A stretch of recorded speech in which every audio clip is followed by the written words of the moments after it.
day full of bitter personal attacks. Mr. Trump avoided answering questions and made a series of unchallenged claims about his political records. The former UK campaign officer confirmed in Clacton in Essex, apparently making racist, xenophobic and homophobic remarks. The former said anyone making what he called unacceptable comments would no longer be part of the campaign. The Prime Minister's Chief of Staff has been interviewed by the Gambling Commission as a witness about alleged bets being placed on the timing of the election. Sources say the Smith is not a suspect in the investigation, as he not placed a bet himself. Besides that, the regulator appeared to remain known about the date of the election before the announcement. Tata says it may shut down operations at the UK's biggest steelworks in Vancouver earlier than planned. The government says there may not be enough resources to run the plant if it strikes next month. You've been taking a closer look at this election campaign of some of the key issues today at primary care. First, what's called full care, which is GPs, obviously, also pharmacists, opticians and dentists. We've already heard from the GP as the first brief, and we can talk now to Joe. And Joe struggled to get a GP appointment for 3 months and joins us on the line now. And Joe, what was happening when you were calling the surgery? Because you're someone who needs regular appointments. Yes, that's right. Basically what happened, I had dislocated my knee in an accident, got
It's all been introduced over the last few years, more quickly since COVID. But it's not plug and play. It's not something you just drop in and then it works perfectly. And we heard earlier from the GP whose day is already packed with seeing patients, admin, all kinds of other work. You can't ask GPs that are working that hard to get their system working better as well. It's like asking them to change the wheels of their car when they're driving along the motorway. So it's a difficult problem. Well, that's interesting. They haven't got the time to sort of push in the reforms they would need to actually work smarter. Well, that seems like a counter of despair. How do you attack this? Yeah, is it just money, or what is it? Yeah, so it's not a counter of despair at all. It is a mixture of money and resources, time and skills. And the real challenge for the incoming Secretary of State and the health team is going to be to create the capacity, the resources for transforming services. The GP earlier mentioned that you have to consult with GPs. Well, we've got to consult with GPs and patients like Joe as well, and with the reception staff. We've got to fund the time that they need to take time out and make those transformations, and then actually put some change management support in. And one of the problems is that the GP proportion of the total NHS budget has fallen over the last few years. It's lower than it was in 2015. So it does require that share of the NHS budget to go back into general practice, and then a real focus for the incoming health team on creating the capacity for transformation. We do know what to do. We've got examples. We do know what to do. Do you know what to do? But there's a lot of effort needed and support needed to make We do know what to in the country function. Do you know what to do? We talk about primary care being mainly GPs. It does also What to do? involve, pharmacists, What do you do? opticians, dentists, etc. And I thought the plan was that pharmacists were going to take a little bit more of the load off the GP waiting room. What happened to that plan? Yeah, that's been introduced and it is going well. And the main party is more committed to extending that, and it is important. But it's also important that those pharmacists have good computer links with their local GPs. Very importantly, for patients who've got recurrent symptoms, if they just keep going from one pharmacist to another and nobody spots that actually they've got a recurrent problem where they need to see their GP, that patient might be in trouble. And that adds to what I said about we've got much of the building blocks in place. We've got the pharmacy 그 동동을 보고 we've got surgical Huh? we've got digital. We don't have GPs. We don't necessarily need all the better premises. But if we can get them working well together, and the pharmacy first team is part of that, and really able to spot patients who shouldn't just be drifting around pharmacy first and who should be pulled into general practice to see their GP, to know if they've got some serious underlying problem, that's the vision. And we can get it to work, but it needs that focused support and investment on transformation. Dr. Rebecca Rosen, Senior Fellow at the Upper Trust, for that, Joe, and to all of you who have sent in your experiences of primary care, primarily through the experience of GPs. Thank you. Time 29, let's turn back to the American presidential debate, and one quote in particular stands out in the American papers this morning. Biden is about to face a crescendo of calls to step aside, veteran Democratic strategist talking to the New York Times, someone who they say has staunchly backed Mr. Biden publicly, but is saying behind the scenes Joe had a deep well of affection on the Democrats and run dry. Let us talk to Lord Darrell, who is on the line. Kim Darroch, who was British ambassador to the USA from 2016 to 2019, but also, of course, national security advisor here in Britain as well. Lord Darrell, good morning to you. Good morning, Justin. What should Joe Biden do? I think he should stand aside. I mean, this was a historically bad performance. He was inaudible, incoherent, he lost his train of thought several times. Some of his answers made simply no sense, and that one that answered 그거는 어떻게 봐봐 저희 will be repeated and repeated 1,000 times between now and the election. I think he's, as I understand it, he can only be replaced if he voluntarily stands down. It's very difficult otherwise, but I think he should stand down. I think it's very hard to see him winning now. We were hearing earlier in the program from Mike Murphy, the enemy of Donald Trump. He was saying that he should stand down, but also he was making an interesting point about standing down but managing the process of finding an alternative. And Matt Murphy was suggesting if he managed it properly, he could get someone up and running soon. Yeah, I mean, I think the Senior Democrats That just called space this year, in the middle of which stands a really lovely rowan tree.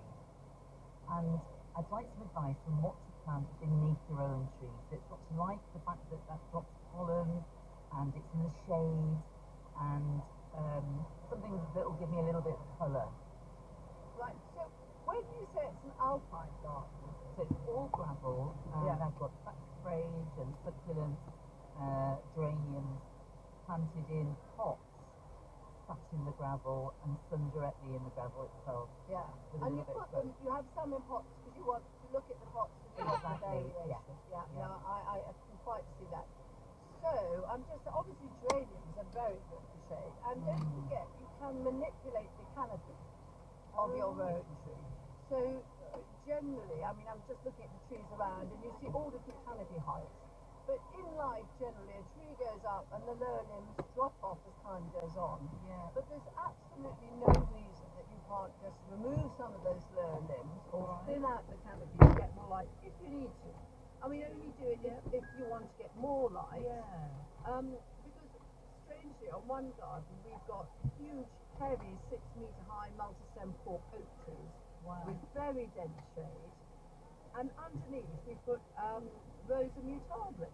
Oh, wowza. Now you think that Rosa mutalis would like lots of sun to really chuck out those blooms, but they do amazingly. And I'm just wondering if you're Yorkshire, how hardy a Rosa mutabilis would be. What would you is it a sheltered garden, would you say? It is.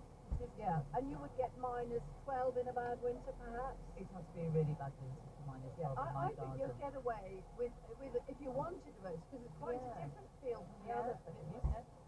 But I also saw on the stand a new rose that's in this year is Emma Bridgewater, which is bred from Rosa mutabilis, which is lower. Because Rosa mutabilis does go very tall and quite big, but you can always prune her down. But that also, I think, if she's got mutabilis, Emma Bridgewater, in her breeding, she would do the same. And her colour comes out as a yellowy apricot rose. It's lovely. It sounds ghastly, Why? but it's beautiful. And then it slowly changes to a sort of violet. And I think it's a really That lovely sounds rose. lovely and it really complements the colours I've already got in the garden. I think so. Why? I think so. And always, when you are planting under a tree and the tree's in there and its roots down, it's going to be sucking up the water, and your newly planted plants won't be into the soil. So it's just living in that little bit of compost that you planted in. So just bear that in mind. And I would actually water it for maybe 2 years in dry periods. So I plant them or put them in a pot with no base. I often do that so that the roots go through into the ground. And I water them maybe every week in dry periods in the first growing season with 2 gallons per plant. Wow. Nothing. You don't want to give them a little splash because then the roots will just stay on the top. You want to give them good slow every week, no, every 2 weeks. Watch them, and then when it's looking okay, the worst thing you can do is overcome things, and you want it to let go and help it on its own roots really well. Sounds a lovely garden. I found this one.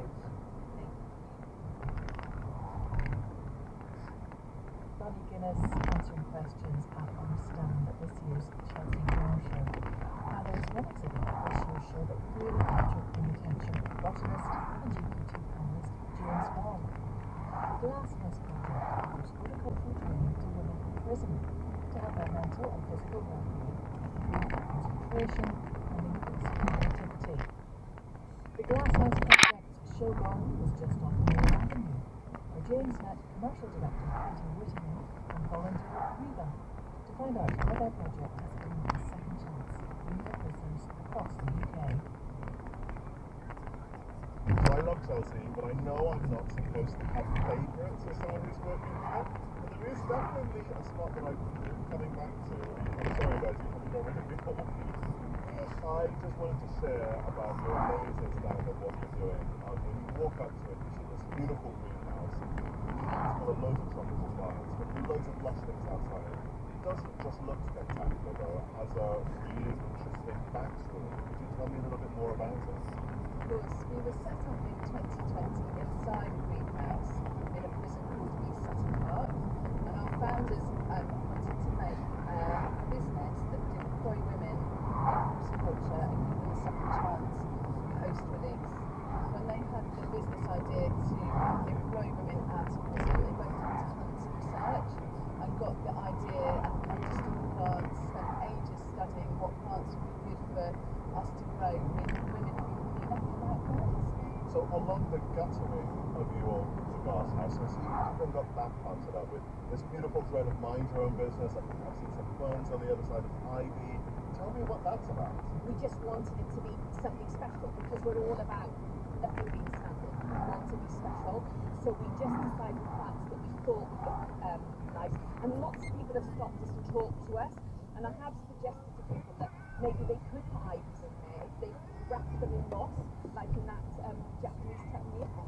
And they could then position them so the water would run without losing the earth from the ripple. So that is a suggestion we've been giving people. And someone was so excited about that, they're going to do a double gutter. So their first gutter is going to collect the rain, and then they will use our gutter as inspiration to fill up an ornamental gutter. It's really, really clever because although of course on a glass house you can see the plants all the time, it allows you to have some greenery on the outside, but at the same time not blocking any of the light. So this makes me love that else goes in and self-contribute to the greenery. It's a really ingenious idea. It's been the best house in prison. So I think we have to make it commit, and that's why some of our plants have had to get into the house because they were so much to get from the team. So they came from ladies refreshing mix. We just accepted our meaning the opportunity to do so. So then maybe there is creativity that comes with everything is superb. So this makes it walk through and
and know that I will get some beautiful or pretty flowers later. Oh, yeah, exactly. How about, okay, I think maybe an amaranthus might work. So I've definitely grown amaranthus in the tropics before. Even though it's a tropical species, you can grow it in the UK, as long as you plant it in summer. You can buy amaranthus both as an ornamental variety, so packets of seeds, something called Love Lies Bleeding. There are many different forms. It's spectacularly beautiful, it can attract pollinators, but you can also buy amaranthus as grain. So if you go to like a fancy Whole Foodie type of supermarket, you can buy a packet of seeds as grain, much cheaper because you get a ridiculous amount of them. And you can just spread broadcast that. You probably would be able to get away with quinoa as well, which is quite closely related. So in the UK you can definitely... You can eat it. So you can definitely grow that in the UK. I think you could probably get away with it in the tropics as well. It has beautiful flowers which no one talks about. It's quite closely related to beetroot. So all the same amazing colours that beets have, so yellows, oranges, reds. You can eat it. It's a bit of a faff to process it. You have to take off the seeds, you have to dry them, you have to rinse them. Okay, yeah, no, we were talking about laziness and not Exactly. eating it. Very, very lazy to plant, but you can eat the leaves. So you might be familiar with the vegetable calamus. Yes. That's basically, that's what amaranth is, and it's very similar to quinoa. You can eat the leaves. So nice and easy to go on both of those situations. Thank you very much. You're very welcome, David. Hope you have a good show. Thank you. I'm jealous about having a garden on both sides of the world. Yeah. Well, technically the garden's not mine. It's Okay. my aunt's and it's owned by my mother. Okay, good. Yeah, good son in that case. Good son and nephew points. Yeah. Excellent. So who has our next question?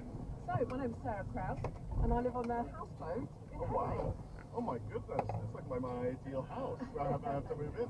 Tell me, and you're gardening on this houseboat? Well, this is it. So my question really is, the boat's quite severe looking, so Yes. sort of matte black, and I was thinking, really, rather than going down the traditional narrow boat, having some geraniums, which are lovely, Yes. I was thinking more sort of architectural grasses, or, Oh, wow. and of course they can't go out, they need to be able to go up. Up is fine, Yes.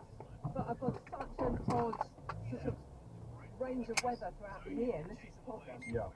Protected by the leaves and the trees during the summer, Yes. but the wind, just dries everything out. So it needs to withstand that. And So-called access wall, and this time it was about funding. We're always being told that Wales is funded to a greater level per head than England. This is true, but we're not funded entirely as say as London is. So is London better funded than Wales?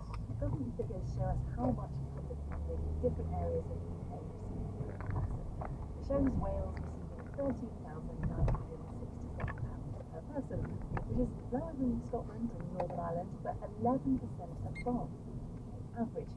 England as a whole receives £12,277 per person, so Wales is above every English region but London. London gets £14,486 of public spending per person. Per resident, that is the highest in the UK. So the claim is true. Well, we've got to always think about what drives this spending. For example, water companies are in the public sector in Scotland and Northern Ireland, but not in England and Wales. And part of London's high figure is because the capital, ironically, receives the highest capital spending in the UK. By capital spending, you mean investment spending? Yeah, largely driven by spending on transport and in particular the railways. Benefits not just those who live in London, but those who travel into London. Right. So I don't live in London, but I came to the studio this morning on the very expensive and also very effective piece of infrastructure called the Elizabeth Line. So that's London spending, benefits me, a non-Londoner. If we excluded that and only looked at the current expenditure and services, Wales has higher funding per resident than London, even though it's historically been more expensive to hire staff and provide services in the capital. And we might also want to remember that per head, London pays in twice as much as Wales in public fares. Our economy relies quite heavily on London, so perhaps it's not surprising that it receives a significant chunk of funding. Okay.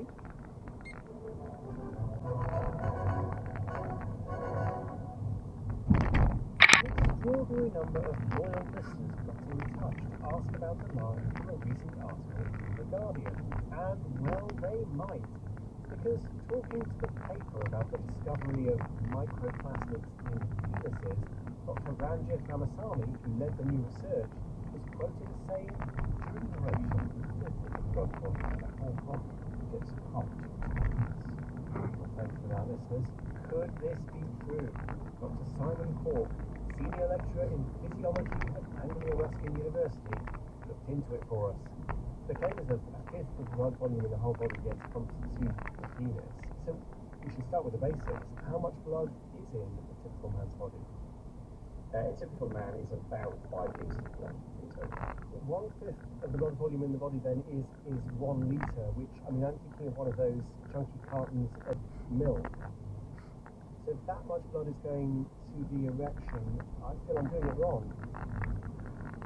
I mean, that was the claim. That's not the truth. Okay, what is the truth? I mean, are we talking about pump to the penis, pump through the penis? Talk me through what's actually going on. So, during an erection, blood flow to the penis does increase.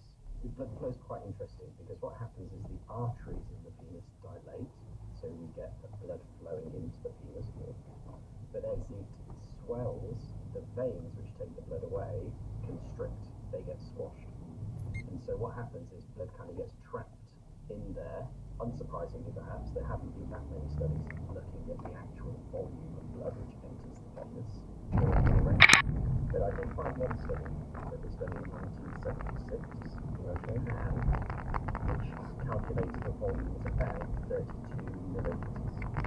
Right, 32 millilitres, which is, I mean, gosh, that's just like less than a ladle, I suppose, like a big tablespoon. Certainly not a litre.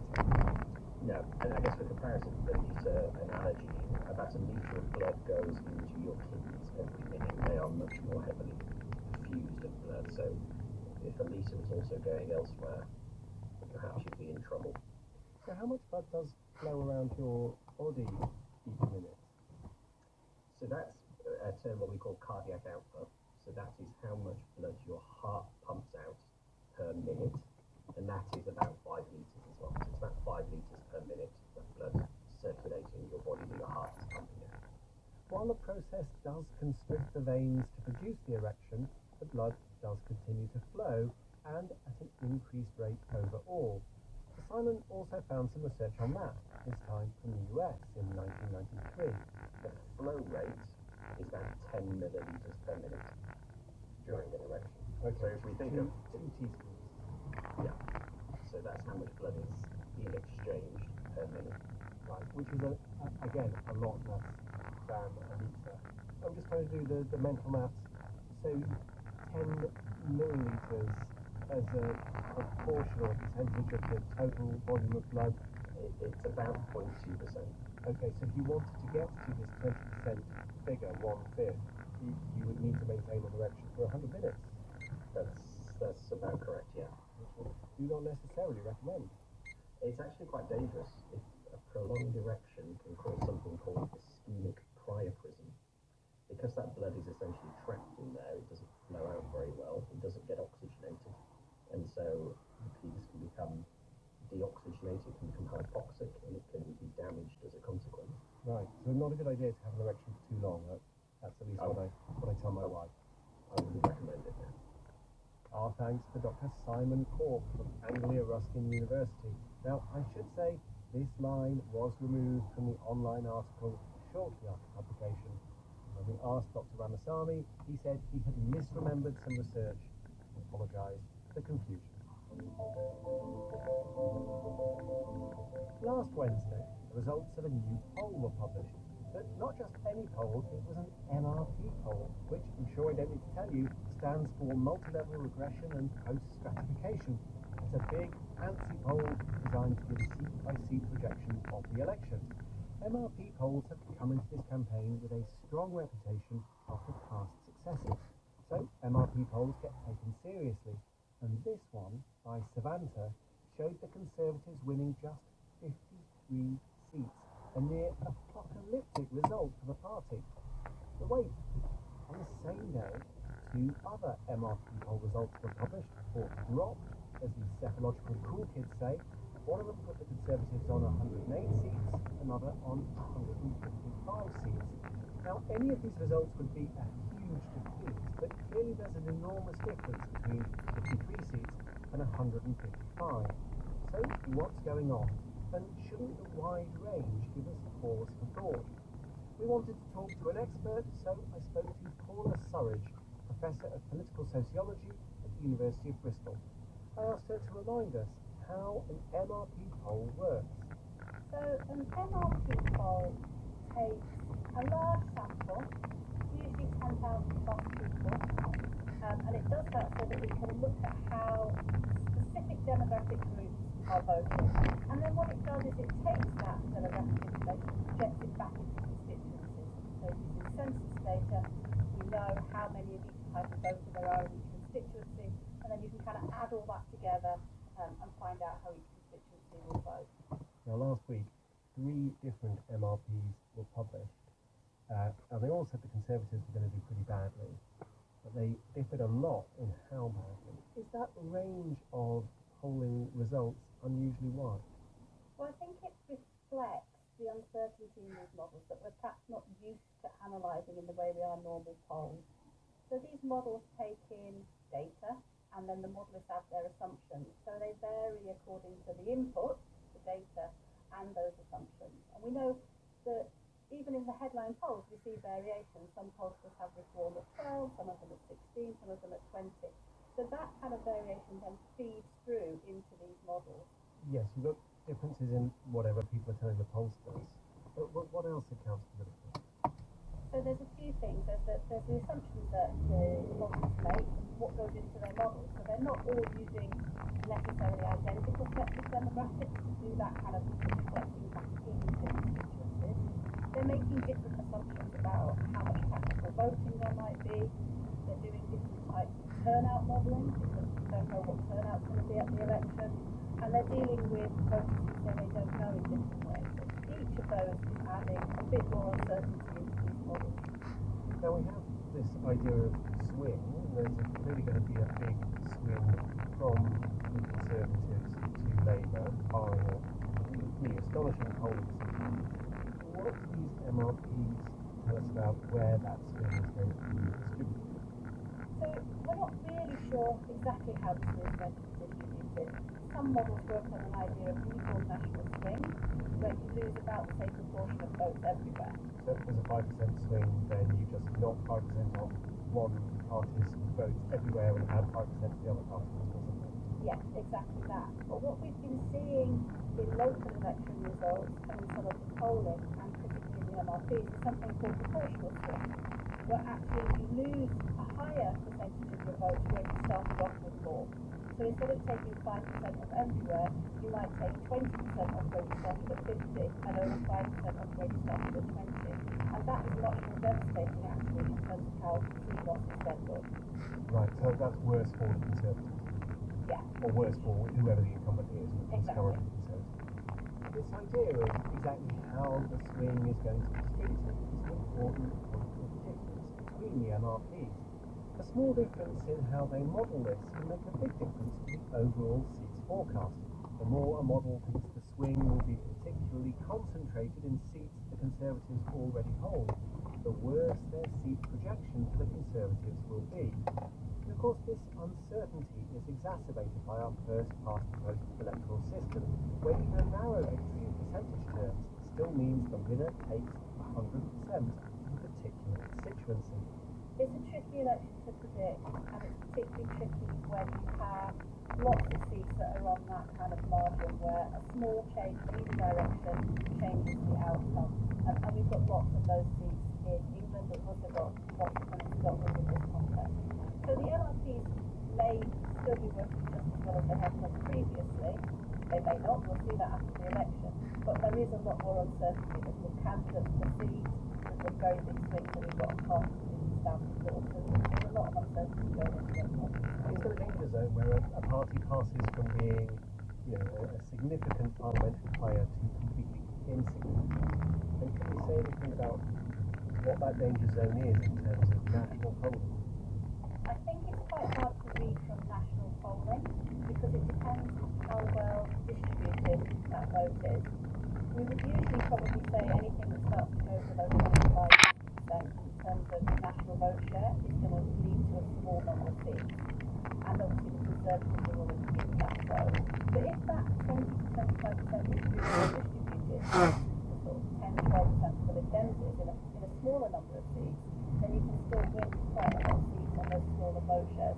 So really, in our electoral system, a lot of it is to do with the distribution of the vote. Our thanks to Professor Paula Sutton. Listen, more or less. And more or less, we are committed to a thorough examination of all the major political pledges, which is why we now need to turn to the satirical candidate, Count Biniface, who describes himself as an intergalactic space warrior. Count Biniface has previously said he's running for a laugh, but with manifesto pledges like this, I wonder who's laughing. Croissants to be price capped at £1.10 and 99 flakes to cost 99p. The price of food is no joke. Between April 2022 and April 2024, average food prices in the UK rose by more than 22%. Previously took almost 12 years for food prices to rise by the same amount. And as a result, governments around the world have intervened in the market for food. Egypt spends billions of dollars subsidising bread. France and Greece have policies on the matter. In February 2022, Hungary introduced a literal, temporary cap on the price of basics, including milk, sugar, flour, vegetable oil, and eggs. Price caps on rent and reasonable rent control are common in cities around the world. In the UK, the government caps the price of journeys by train, so this croissant price cap is well-tuned territory. But a price cap on croissant might have unintended consequences, as I discussed with Professor Paul Dobson, an economist at the University of East Anglia. As a thought experiment, let's just say the market price of croissant is £2, and in comes a price cap that says no, to bring that way back down to £1.10. That's obviously nice if you like your croissant, and you get them at £1.10 instead of £2. But what are the likely side effects of such a rule? Well, the first one is that the demand for croissants would increase, and then it depends how suppliers would respond. They may choose to be able to supply it at that level because it's still profitable to do so. If it's not, then they'll withdraw the product from the market, or they could choose to change the product. They could resize the product, shrink it, or reduce the quality of the ingredients. Well, a tiny little croissant you sometimes get at a hotel. Yes. That's terrible. Yeah. So even if the price is capped, we haven't defined the product, both in terms of its ingredients and in terms of its size. Oh, and also, are we just talking about all butter croissant or something which contains different words? Well, sorry, if it's not all butter, it's not a croissant in my opinion. But I guess this points to one of the problems then. How do you define a croissant? Yes, the issue is defining a croissant and then ensuring compliance with that. So there isn't deviations away from changing the formula for producing a croissant or its size. So you can very easily see either croissant disappearing from the shelf because retailers just they're going to make a loss on every one they sell. Why on earth would they want to sell them? Or you might see the reformulation of the croissant into something that's either worse or smaller, or into something that's different and therefore isn't affected by the price. That's quite right. There could be another effect. You could have a black market for croissants that are sold above the price ceiling if there is such shortages occurring. Oh, I see, right. So you go in and you can order your Cornish pasty and your sliced white bread, and then if there's a nod and a wink, the baker will reach under the counter and pull out the croissant. But the man from the government doesn't need to know about that. That's quite right. You've got to keep an eye on the supply of croissants to count them all and make sure that they're all sold at the price ceiling. It all sounds like this may not be an entirely serious policy. I mean, are there examples of price caps that are thought to have worked? Well, I think this price cap, as a suggestion, seems to have worked. I did a quick spot check on the market today, and I saw that Tesco and Sainsbury's and Waitrose were pricing their croissants at £1.10. So they'd obviously gone to the price cap, but dismayed to find at least one of those retailers selling an almond croissant at £1.40. Well, I mean, nearly a dessert, the almond croissant these days. But, I mean, this is interesting. So, Count Binpaste is really invoking the power of Nobel laureate Thomas Schelling, the power of the focal point, where he basically is, merely by making this a very public declaration of intent, he is shaming the supermarkets into coordinating on £1.10, because anybody who prices more than £1.10, people will see that and go, well, Binface wouldn't stand for this, and they'll just look bad. And that's quite right. Now, Paul, I don't want you to betray any secret. You may be advising different political parties, and that's not something to be discussed here. But if you were to be advising the Count Binface party, and they came to you and said, look, it is an absolute priority, Mr. Dobson, that the price of croissant is kept manageable. We don't want it to go above £1.10. Would you suggest, okay, go ahead with the price cap, or would you suggest an alternative way of achieving that policy goal that might be more economically efficient? Well, we've got a range of alternatives. Yes, you could impose a price cap, but that seems a rather extreme measure. You could try as a government to apply a subsidy. Of course, it's voluntary whether the retailers pass on that subsidy, so that might be fully effective. You could introduce a state-sponsored croissant to price into the market, and then let competition encourage other vendors to sell at £1.10 as well. But effectively, if you want to ensure that the price is capped and limited, then this is probably the most direct way of doing it. Professor Paul Dobson, how much would a croissant subsidy cost? Imagine that everyone in the country bought 1.5 croissants a day, very much a lowball estimate, and the croissant subsidy was £1 per pastry. That would cost £100 million a day, or more than £35 billion a year. Arguably, very good value.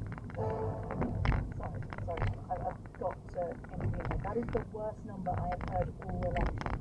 I'm so sorry, Paul. You should be. That is it for today. And of course, now you know you can always get a little extra more or less in your life by subscribing to our feed on BBC Sounds. Just search for More or Less behind stats. On Saturday, you'll find a programme there of the mysterious case of US citizens coming in for More or Less at bbc.co.uk. And until next time, goodbye. More or Less was presented by Tim Harford. The producer was Tom Hall. There's a big weekend of music coming up in Somerset.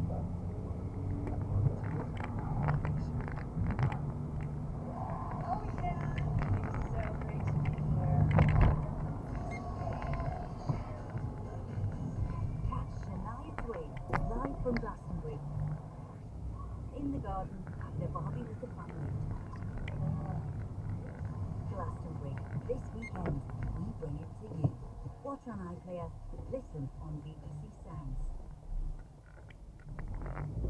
Any questions tonight comes from the reformed Fleetwood in Lancashire. On the panel, the former Brexit Secretary William Davis, the Treasury and Business spokesperson Sarah Olney, the SNP spokesperson for Scotland, Tommy Shepherd, and the Shadow Health Secretary, Wes Keating. Join Alex Forsyth for an hour of political discussion at 8 o'clock.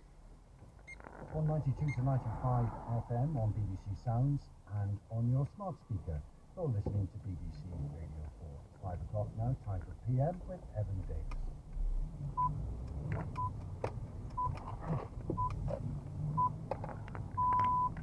Hello. It was one of those nights when an election debate changed everything. Continue to move until we get the total ban on the total initiative relative to what we're going to do, more border patrol and more asylum. President Trump? I really don't know what he said at the end of this. I don't think he knows what he said. President Biden's performance has put loyal Democrats in a panic. You're coming on in really quite a bleak frame of mind, I think. Well, I'm just talking about what I think is the reality here after watching last night. And it's, of course, both startling and shocking and upsetting that in minutes a reversal of fortune like this can take place. But it does. And these are often not recoverable events. very hard for Biden to rise above this and rise to the occasion. He was running behind the Democratic Senate candidates by 4 to 7 points in the swing states already. My view was that he would, and I think the view of many people was that he would perform well enough in the debate, and that the party would be coherent, and that we would go forward. But that's not what happened. And so his performance now overshadows any political message or issue that he might raise, and it overshadows his record, however sterling it is. So there we are. Is there something selfish about not stepping aside, not getting it? I mean, maybe not enough people have told him what a disaster it is, but to sort of sit in that position, heading towards a defeat, a second Trump term, which he considers to be catastrophic, when the evidence is that he's not the man to beat Trump. It's an extraordinary thing for him to do. Well, we're in the early hours here, so I wouldn't characterize anybody about that. We're going to watch an extraordinary unfolding of events within the Democratic Party about this one way or another. Do you think Jill Biden might just tap him on the shoulder and say, it's time to retire? Is that conceivable? You know that the couple better than most of our listeners. I wonder whether that is the person, the voice, that could persuade him. I think if someone makes the case to him, it would be that he is doing this for the country, and that the stakes are so high, not only for the United States, but for the West as a whole. And he has understood that, and does understand that.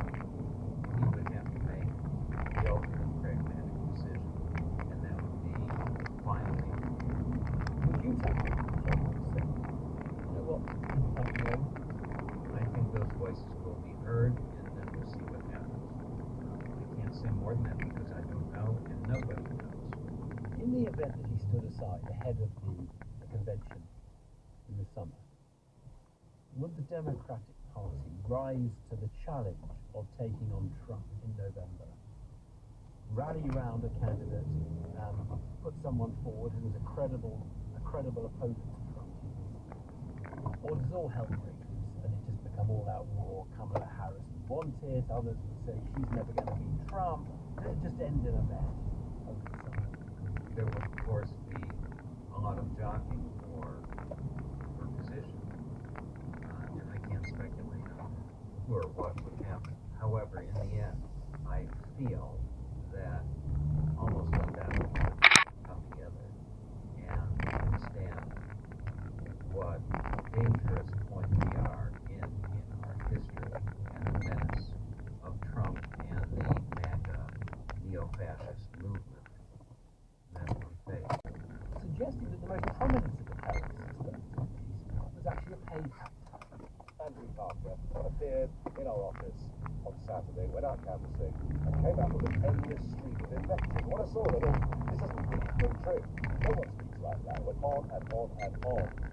Overnight, I was told he was an actor. The Daily Telegraph contacted him. He denied being an actor. We contacted him. He denied being an actor. Later on, in the morning, he now accepts that he is an actor. I looked at his website. I saw some videos. He's a very well-spoken actor. Just because he has acted in the past doesn't mean he was acting there as opposite, does it? He's a well-spoken actor. He does what he calls rough speaking. On the moment he arrived at the office of Clapton last Saturday, he rolled up, he spoke to me, he was rough speaking. Do you think he was faking it? He was acting from the moment he came into the office. I 100% believe this whole thing is a total setup.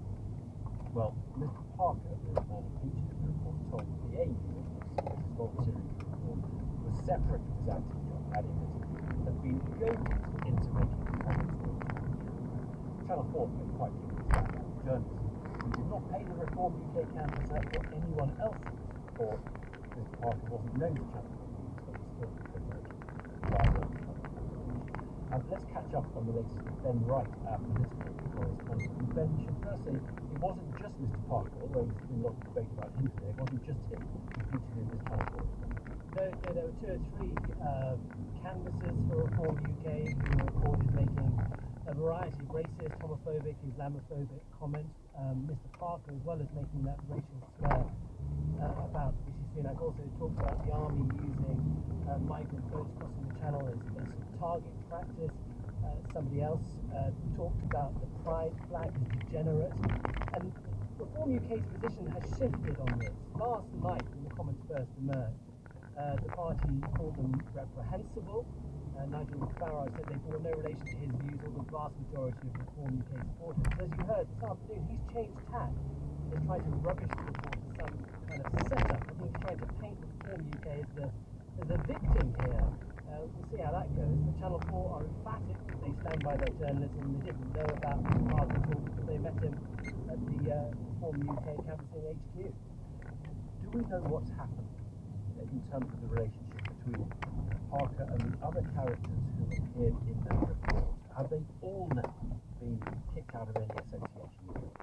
That's what Nigel Farage said earlier, and it's what the party said yesterday, that they'd have nothing else to do with the campaign. So we take their word for them on that. I think the question now is how damaging this is all proving to be for the party. But I think it is worrying. And to be honest, I consider it worrying not just in terms of the election, because we're not going to win the election, but I am concerned about what happens afterwards. And if you have a situation where people lose their faith in politics and democracy, then it's very easy for some of these extreme parties on the left and the right to sell a simple story to a complex problem. I mean, have you looked at this Channel 4 report? Do you feel it'll change perceptions of the Reform Party? Well, I think it has changed perceptions, certainly for some people. And I think the worry is that we are multicultural.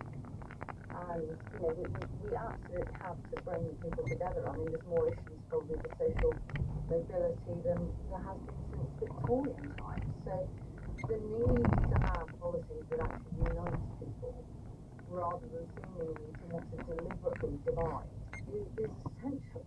Well, I very much think it's sort of a case of will the real Reform Party please stand up. I think in the end it will be how Reform deals with it, how swiftly it deals with it. And of course we've seen in the past, for example, with Labour's anti-Semitism issues, that if it's slow to address these issues, then it will be legitimate for those of us that believe that the party is at risk for unacceptable views. Now look, I want to move on to a different topic, because we've been going around the country for the last to many different locations, and I've been amazingly struck by how often a vexing local issue is about the building of something. Sometimes the issue is we don't want this thing to be built. Sometimes it's we've been arguing about whether it should be built and we can never seem to make up our mind, and sometimes it's we need to build some more. I'm wondering whether the three of you think we have a bit of a problem in this country when it comes to building stuff. Justin, what's your take on this? I think we have. I don't think it's recent. I think the long-standing problems at the heart of this country's productivity issues, those who travel internationally, often contrast between how other countries deal with this versus the UK. And I don't think it's just the infrastructure projects, but I've been building jobs most of my career, and it is a incredibly difficult process, very costly, and of course that weighs heavily too, to do something which is about investment in the future, the creation of jobs, the offering of better, more affordable food in communities that perhaps can't access it. And it feels sometimes like you are pushing water uphill. Minette, with your farming background, I'm actually fascinated in whether you agree with what we've just heard from Justin or not. Oh, completely. I mean, when I was at the NFU representing 47,000 farm businesses, planning was one of the major issues. And a lot of the challenges lie around, obviously investment is key to safe, affordable food, ever-improving welfare standards. You would need a bigger building. And so putting up bigger buildings was always incredibly contentious. We've got great examples of glass houses that are now pulling dirty water out of cities, working with a heat pump, producing a lot of our protected crops, that's tomatoes, cucumbers, things like that. I mean, we ideally would have a sort of corridor of them up the M1 so that they are really utilising that water, really dealing with import substitution, massive opportunity for us. But the planning is just a nightmare. So I really do think that we need to sort of root and branch overhaul to deliver what people want. Okay, there's two out of three of you on the same side. Is it 3 out of 3? Well, I agree with that. Very sensible remark. There's a solution there. So let's think about this. We're not building enough social housing for people, affordable housing. We're not building there. Exactly. We're not building enough wind farms. To get to net zero, we'd have had to have started building wind farms at the same time as we built Stonehenge.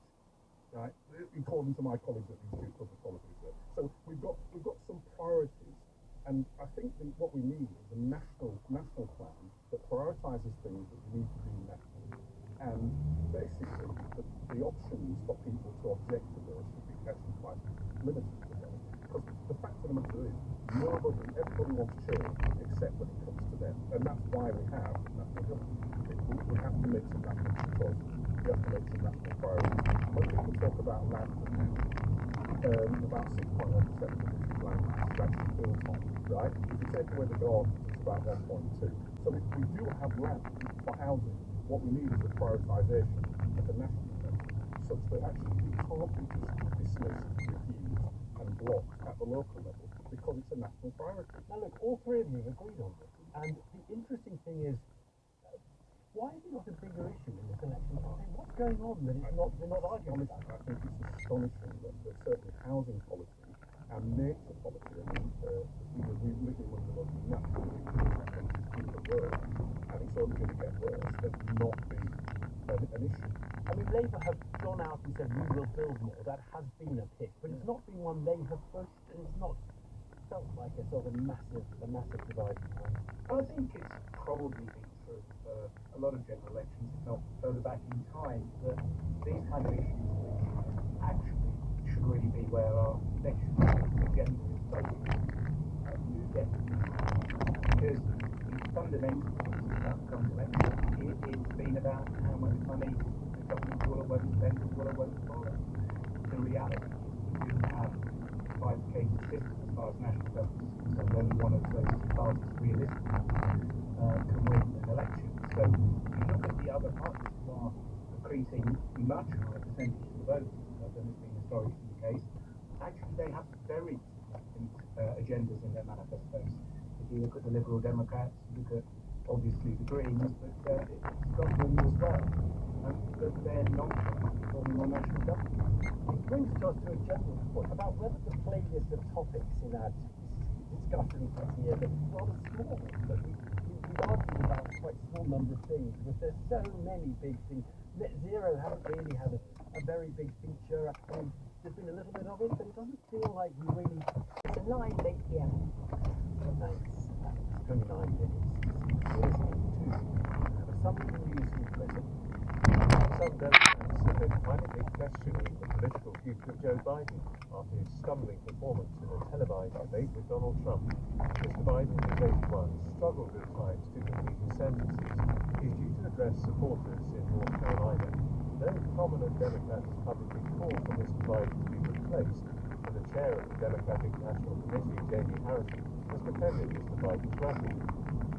Rishi Sunak has reacted angrily to a Reform UK campaigner who described him using a racial slur in undercover footage recorded by Channel 4.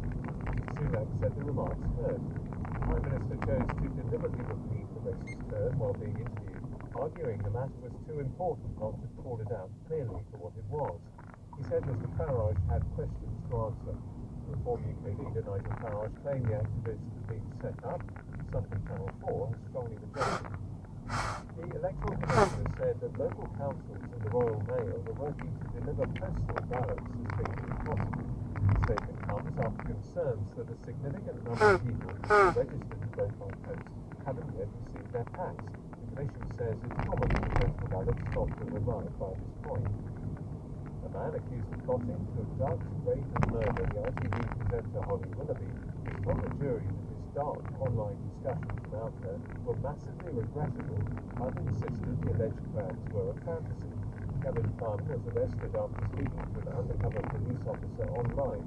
He denies the charges against him. Buckingham Palace has said Princess Anne has now returned home after spending several days in hospital for minor head injuries and concussion. It's believed she was injured by a horse on her estate in Gloucestershire on Sunday. The first round draw for Wimbledon has taken place, and if he's fit, the two-time champion Andy Murray will face the Czech player Thomas Maček. Murray's participation at the event is in doubt, though, after recent back surgery. Thank you, Chris. Well, panic in the Democratic Party. Have they got the right candidate for this November's US presidential election? Many increasingly thinking they have not. Howard Dean, former chairman of the Democratic National Committee, former presidential candidate himself, and former governor of Vermont, and joins us now. Mr. Dean, thanks so much for giving us your time. What was your feeling as that debate aired last night, as you watched that debate? I was disappointed with President Biden, but I also think that we have to take a bit of a longer view. Donald Trump is a serial liar and a felon. And I think that Biden has been an excellent president.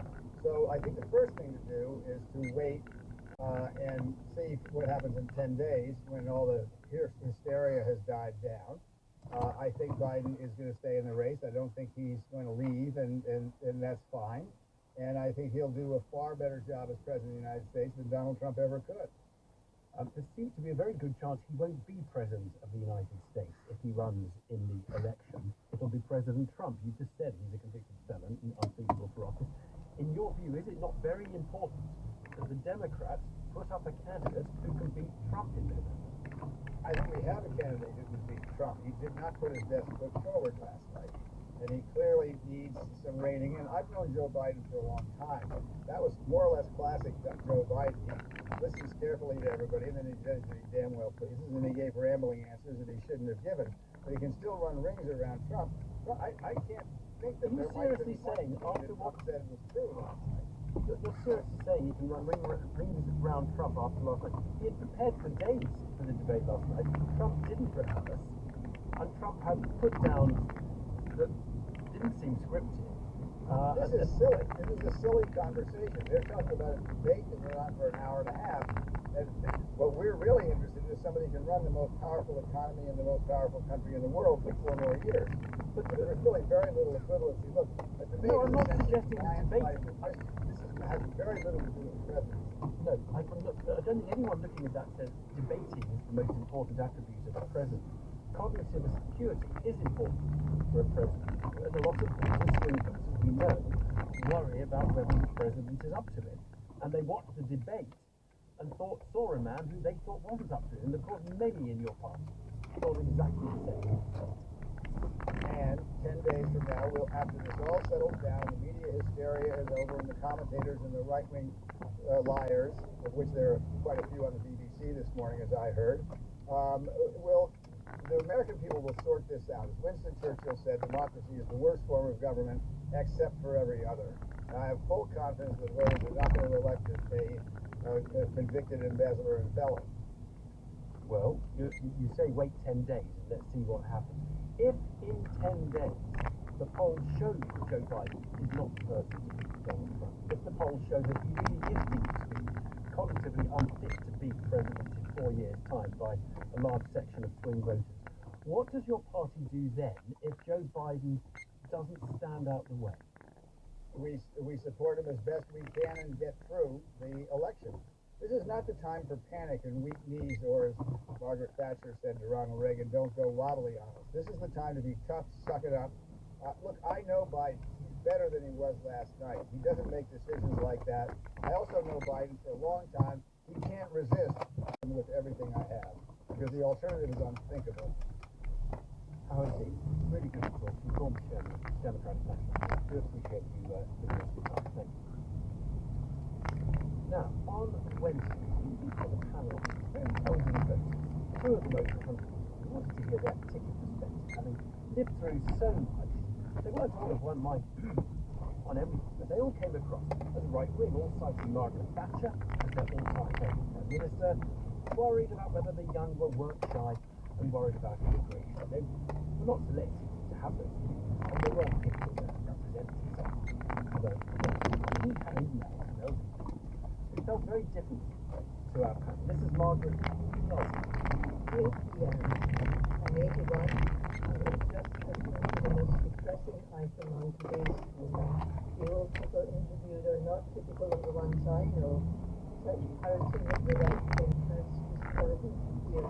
There are no more lazy young people today than when I was young. Most work really hard for a much secure future, and immigrants have lived their culture and show many essential flaws. In my lifetime, I'd say the worst PM was Thatcher for the way she divided society, and the best was Attlee for the NHS and other social progress. What we need is more equality and social justice. We also had this one from David in Henley-on-Thames. I unfortunately turned 81, and I have not got more right-wing with age. Quite the opposite. Though I wouldn't identify as left-wing, the party I disagree with least is in fact the Liberal Democrats. What saddens me is the inequality between rich and poor and between young and old. We should not be cutting benefits just to fund the sugar. And where do your care home residents get the idea that young people are work-shy? Is it just what they read in the press? The young people we know work very hard, probably harder than I did at that age. Well, thanks to David, Margaret, and all the others who wrote to us. No demographic cohort comes one united and separate view on everything, of course, but it is interesting to ask whether that old cliche that people become more right-wing as they age. Professor Nick Pearce is the director of the Policy Research, and Professor of Public Policy at Bath University. And Nick, I know you looked at age gaps in public opinion and such like. I don't know whether you've gone as old as we did, but with 100-year-olds in your research, but is it true that older people are more right-wing? Well, the way that academics tend to study these things is in three ways. They say, firstly, is there an effect of getting more conservative as you age, so as you go through the life course? And there is some evidence that people get prioritize things like stability and security as they get older, be less interested in diversity, innovation, change, and that's the sort of aging effect. Another way of thinking about it is period effect. So there might be things that happen to the whole society, war, climate change, where everybody's opinions shift, but they might have more dramatic effects on particular generations and to polarize them. For example, Brexit. There was a big division between young and old when it came to Brexit. And then the final way is to think of people as a coach. So your people in the care home that you were talking to, although a couple were trees after a Russian missile damaged a 9-story building in the city of Dnipro. Politicians across France have been making a final push for votes ahead of the first round of parliamentary elections on Sunday. Campaigning is forbidden tomorrow. Items from Princess Diana's collection and members of the royal family have been sold at auction for more than £4 million.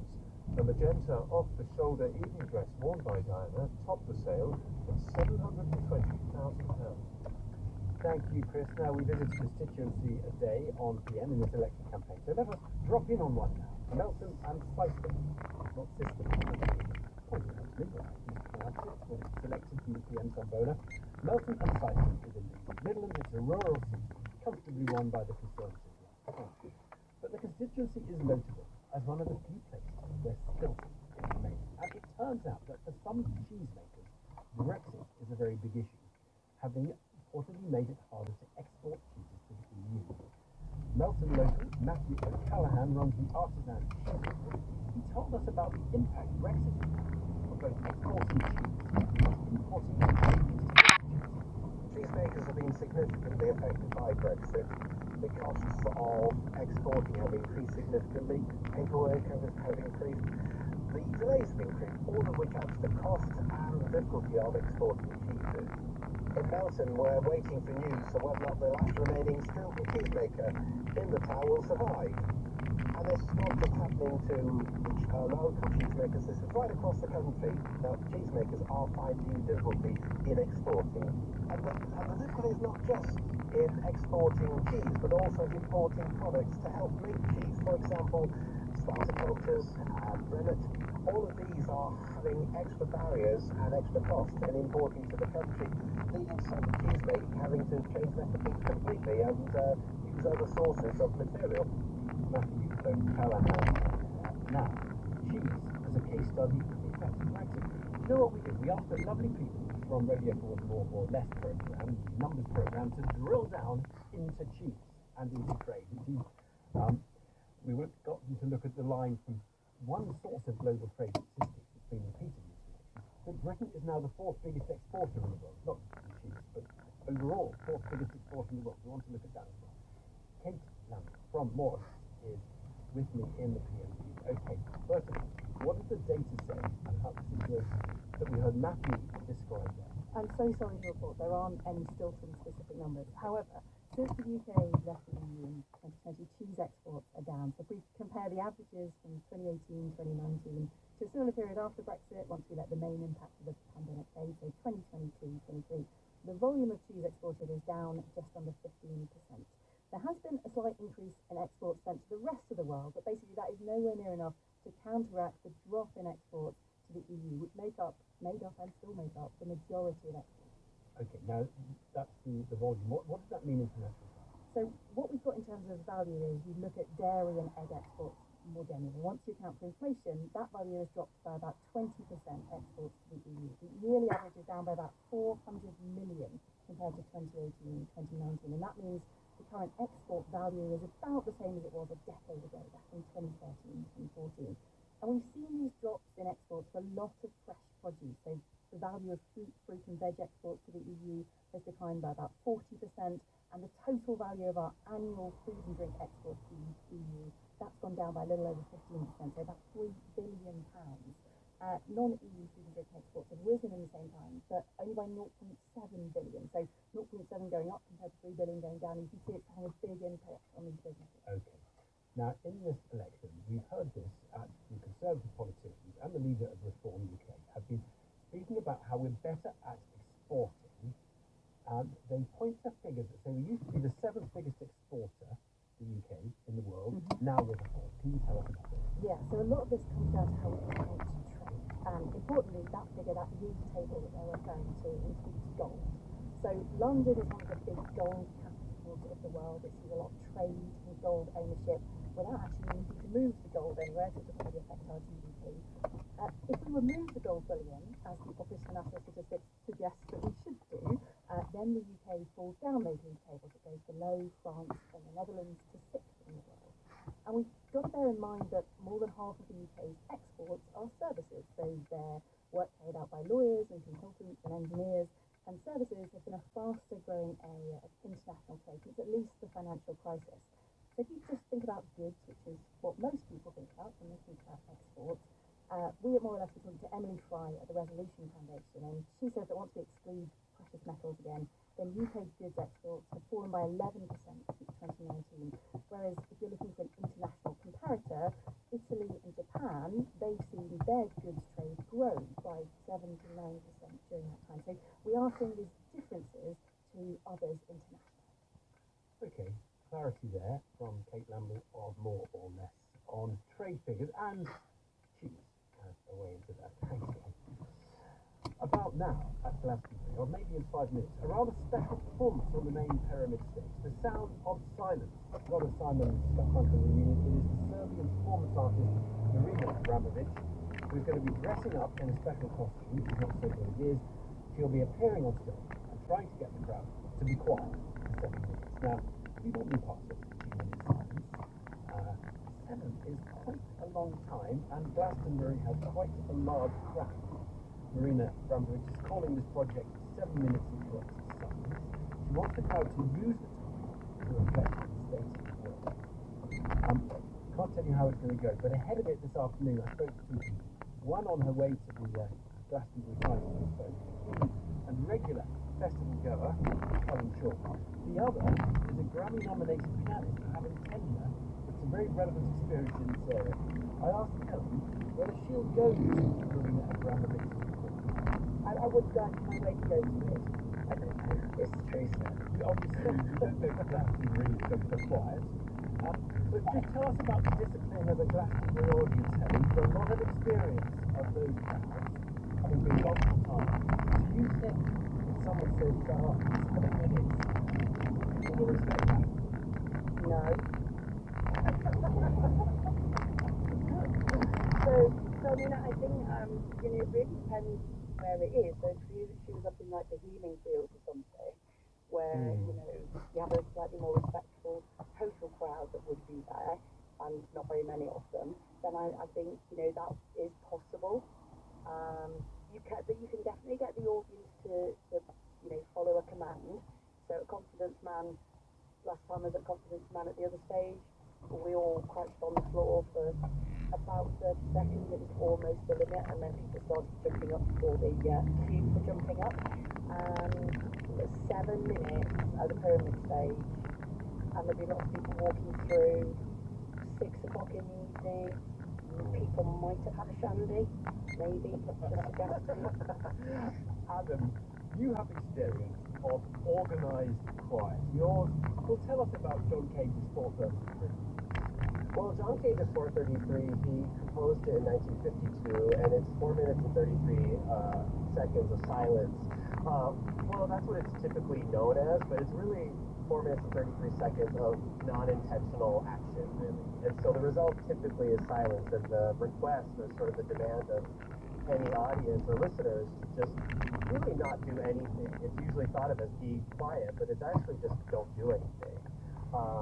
I was thinking about it though, like that piece is typically framed by a concert hall stage, or even like a classical music stage. That's where it was even premiered, and it was actually premiered not at a huge music festival. It was premiered in an open air, like kind of an amphitheater in Woodstock, New York, where you were actually getting like one would get forest sounds, and there was a little bit of rain, and so it was a very different sort of situation. It's still become a very controversial piece for more than half a century, but really the demand is non-action. But people still reject it all the time. That kind of request for presence can be really scary for people, and whenever I've done it, there will be people who will reject it, and I find it usually pretty fascinating because the easiest thing in the world is to do nothing, really.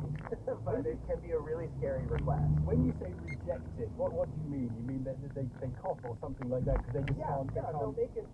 If he's saying if the request is to make no sound or to have non-intentional sound, people will make intentional sound. They'll cough, they'll scoot their chair, they'll sneeze, they'll cough, they'll actually pull out a watch and start timing it. All of those things sort of take people out of the moment, and I think I forgive them because presence is actually very scary. And I was thinking about like in concert, like in actual popular concert festivals and those sort of contexts. Usually, if a pop artist is quiet, often you'll see someone scream or like cheer them on in a way that sort of interrupts the intensity of the quiet. People are doing it to encourage usually the moment, but in a way it disrupts the moment.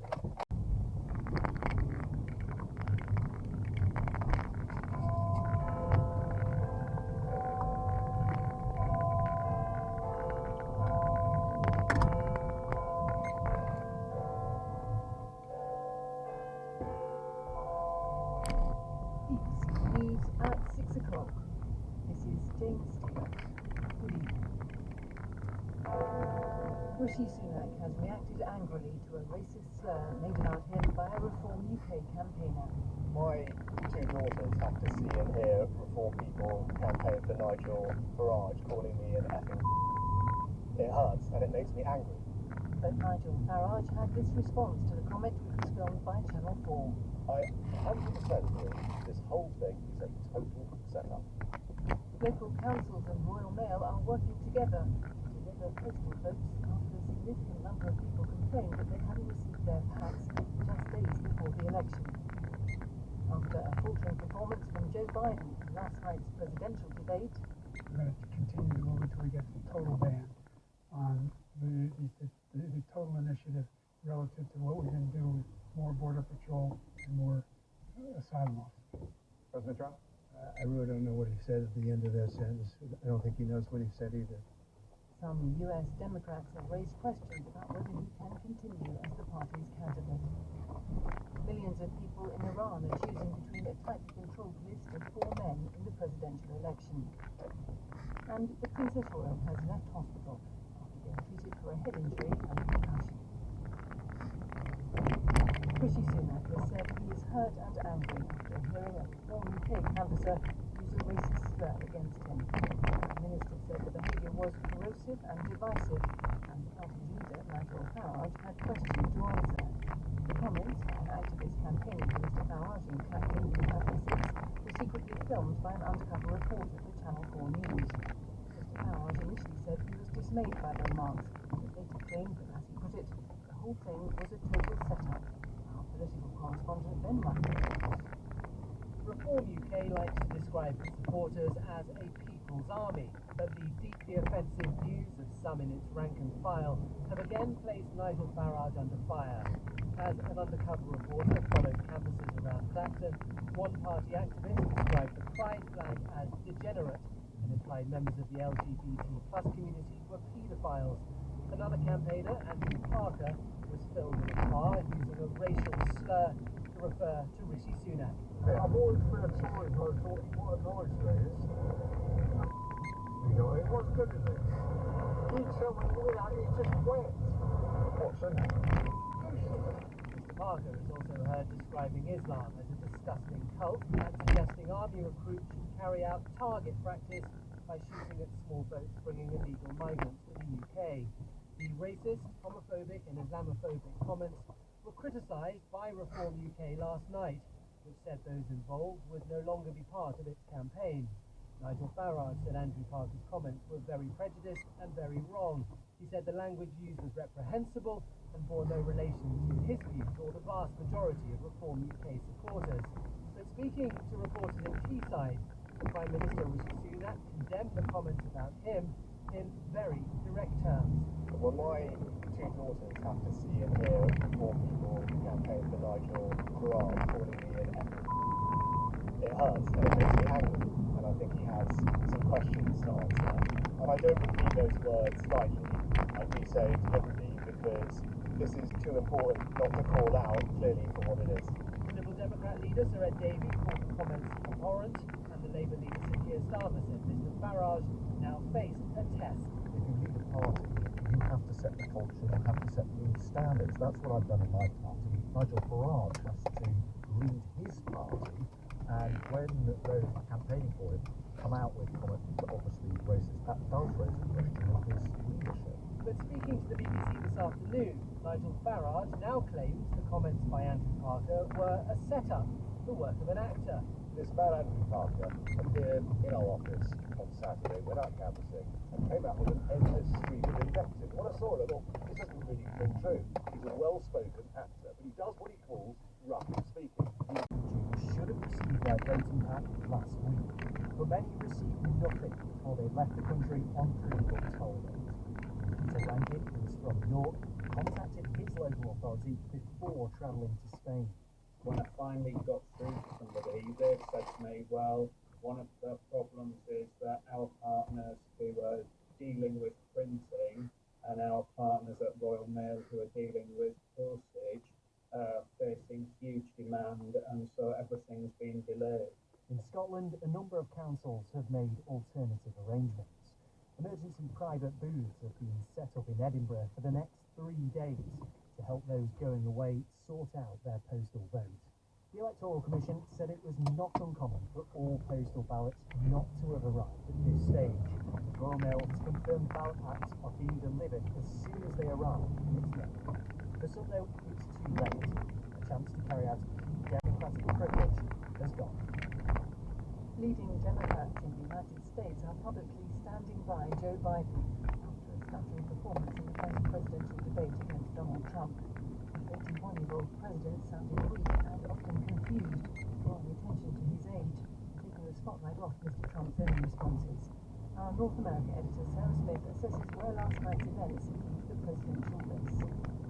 As voters tuned in, everyone was watching to see whether Joe Biden could demonstrate that he was not too old to be re-elected. As soon as he opened his mouth, the doubts began. His raspy voice was hard to hear and sounded confused. This is him talking about immigration. I'm going to continue to get the total ban on the total initiative relative to what we can do with more border patrol and more asylum. President Trump? I really don't know what he said at the end of that sentence. I don't think he knows what he said either. Democratic attempts at damage limitation began immediately. At a rally straight after the debate, Joe Biden tried, rather unconvincingly, to tell her husband how well he performed. Joe, you did such a great job. You answered every question through all of them. And let me ask the crowd, what did Trump do? Donald Trump did tell dozens of lies. The problem they have is they're radical because they will take the life of the child in the 8th month, the 9th month, and even after birth. We have the greatest economy in the history of our country. We have never done so well. Everybody is amazed by it. Other countries were copying us. We now have the largest deficit in the history of our country under this guy. None of that is true. But Joe Biden wasn't quick or sharp enough to call him out on them. His stumbles overshadowed Trump's dishonesty. Democrats across America, elected representatives and strategists, immediately started discussing whether it was time to find a new Democratic candidate. No senior figures are ready yet to say so publicly as they debate whether it's too late to change horses. No one will reveal any ambition to take over at the top of the ticket. The California governor, Gavin Newsom, could be a contender to the candidate, but for now, he's backing Mr. Biden. I think he's delivered for the American people. He's laid out an economic plan. He's laid out a vision for the future. And he's delivered on substance. Donald Trump was a disaster, right? The Democrats who are in despair today are hoping this might look better in a few days' time. Maybe voters will also consider Donald Trump's lies and his criminal conviction. But if this debate is supposed to put to rest real concerns about Joe Biden's age, it's achieved the precise opposite. Voting is taking place in Iran's presidential election. It was brought forward by death last month in a helicopter crash of the former president, Ibrahim Raisi. Millions of people are expected to take part in the polls, choosing between 4 candidates. 3 are religious hardliners, with the exception of a 69-year-old heart surgeon. If no candidate gets more than 50% of the vote, they will win the second round. Our diplomatic correspondent Caroline Perry reports. In a crowded polling station, Masoud Pezeshkian, the lone moderate candidate, cast his own ballot, then flashed a victory sign. Asked about how, if he won, he'd interact with the West, he said, God willing, we'll try to have friendly relations with all countries, except Israel. That readiness to engage with Western countries is in stark contrast to the views of the 3 other conservative candidates. They'll attract the votes of a solid core of states. But there's no question that it's the far right that's still favourite to win. Palestinian officials have reacted angrily to an announcement by an Israeli minister that he will approve new Jewish settlements in the occupied West Bank and authorise others retrospectively. There has been no response from the Prime Minister's office to Bezalel Smotrich's comments. From Jerusalem, our Middle East correspondent Joanne Nell reports. Israel's hardline finance minister says the Security Cabinet has now signed off on his proposal to sanction 5 Jewish outposts, effectively creating new settlements deep in the West Bank, on land which Palestinians seek as part of their hoped-for future state. He also said thousands of new settler homes would be approved, and various permits and benefits would be revoked for senior Palestinian officials. The Palestinian Authority, which governs parts of the West Bank, condemned the steps. Its foreign ministry said that the accelerated growth of Israeli settlements was a blatant violation of international resolutions. Bezalel Smotrich, who leads a pro-settler party, had promised action against the Palestinian Authority in response to its support of cases against Israel in international courts and recent moves by Norway, Spain and Ireland to recognise a state of Palestine. You're listening to the 6 o'clock news on BBC Radio 4. The main news so far. Rishi Sunak has said a racist slur against him made by a Reform UK campaigner has left him feeling hurt and angry. Some Democrats in the United States are discussing the next steps for the party after a faltering performance by Joe Biden in last night's presidential debate. Still to come. Number 101, Andy Murray will play number 37, Thomas Marhatz. Andy Murray's farewell draw at Wimbledon should have flipped today. A former jiu-jitsu engineer whose expert evidence contributed to a number of wrongful court convictions of top quizmasters said that he had clearly got trapped into doing things he shouldn't have done. Jenkins has been giving evidence to the public inquiry into the Portal Horizon IT system for a first day. He said his mistakes were born out of ignorance, not maliciousness. This is reported Peter Ruddix at the day of the inquiry in London. Gareth Jenkins has now faced 4 days of forensic interrogation. Today it was the turn of lawyers representing victims of this scandal.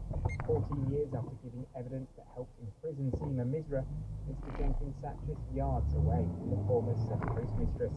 Her barrister, Laura Page, accused Mr Jenkins of defending an IT system that had become an out-of-control monster. Too much in the jury's eyes, she put to him, an accusation he denied. However, just months after giving evidence at her trial, the former jiu-jitsu engineer listed her conviction as one of his achievements in his staff appraisal, saying the case had given the Horizon system a clean bill of health. Ms Page said this showed his true motive. You knew that the Misra trial was a test case for Horizon, didn't you? I realise I'm not sure if I did at the time. You knew your role was to help get that clean bill of health, wasn't it? My role was to tell the truth.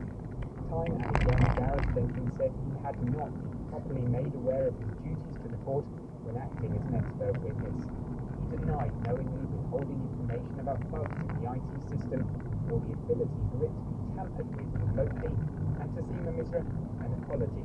But Gareth Jenkins also pointed the blame elsewhere. I'm sorry for what happened to Mr. Misra, but I feel that was down to the way that the poll had actually behaved. It wasn't purely down to me. I clearly got trapped into doing things that I shouldn't have done, but that was not intentional on my behalf, my part. Mrs Misra said hearing the testimony had given her the power to keep on fighting. The inquiry itself continues next week. A man accused of plotting to abduct, rape and murder the ITV presenter Holly Willoughby has told the jury he had no plan to act out what he described as his ultimate fantasy. Gavin Plum, who's 37, was arrested after sharing the alleged plot online with an undercover police officer. He said he knew his fantasies were never going to happen. He denies the charges against him. Our correspondent Lisa Mazimba reports from Chelmsford Crown Court. Gavin Plum, who worked as a security guard, described Holly Willoughby as his celebrity crush. He said he would watch her on daytime television as he rarely left his home in Harlow in Essex. He told the jury his alleged plan for Miss Willoughby was a fantasy, that it was just online chat, nothing more.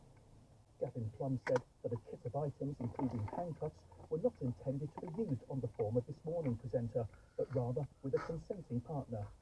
When he was challenged about buying chloroform and researching online how long it could incapacitate an individual, he responded that he needed it to clear the stain in his flat, and he was concerned about the chemical's potential effects on him and a family member. He also faced questions about his previous convictions for trying to force 2 women from a train and attempting to tie the hands of 2 16-year-old girls. He said that he wanted to be arrested to help them escape a toxic relationship. He denies all charges and the trial continues. The Liberal Democrat leader Ed Davey defended his role in the Conservative-led coalition government in 2010. Sir Ed, who was a cabinet minister under David Cameron, said he could have resigned, but thought it was important to roll up his sleeves and fight forward for the region. Speaking of the Panorama interview with Ted Robinson, political correspondent Ruby Cole. After an election campaign dominated by eye-catching stunts for the cameras, Ed Davey headed to a more conventional TV studio to be questioned about his policies and his record in government. The Lib Dems are targeting seats being defended by the Conservatives, the party they served alongside in 2010 and 2015. That government cut welfare spending heavily, so why, Sir Ed was asked by Nick Robinson, had he ever criticised austerity? There were tough decisions we made, and I had a choice as well. 39,183. On the currency markets, the pound is trading at $1.26.5. Against the euro, sterling is at €1.18, and it's the euro worth 84.8 pence. arrested 27 supporters of the environmental group Just Stop Oil in raids across England this week. The Metropolitan Police say campaigners described as some of the group's key organisers were detained from Devon to Manchester and West Yorkshire on suspicion of planning to disrupt airports during the summer.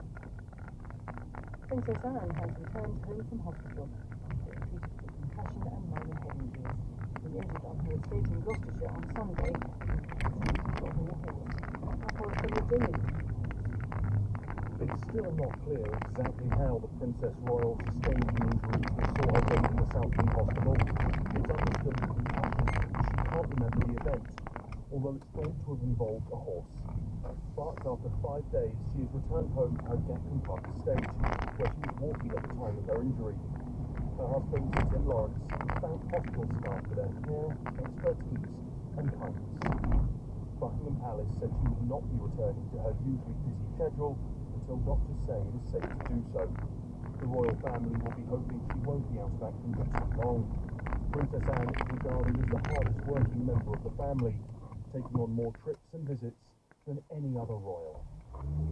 6 England fans have been issued with football banning orders for disorder in Gelsenkirchen before the Euro 2024 match against Serbia early this month.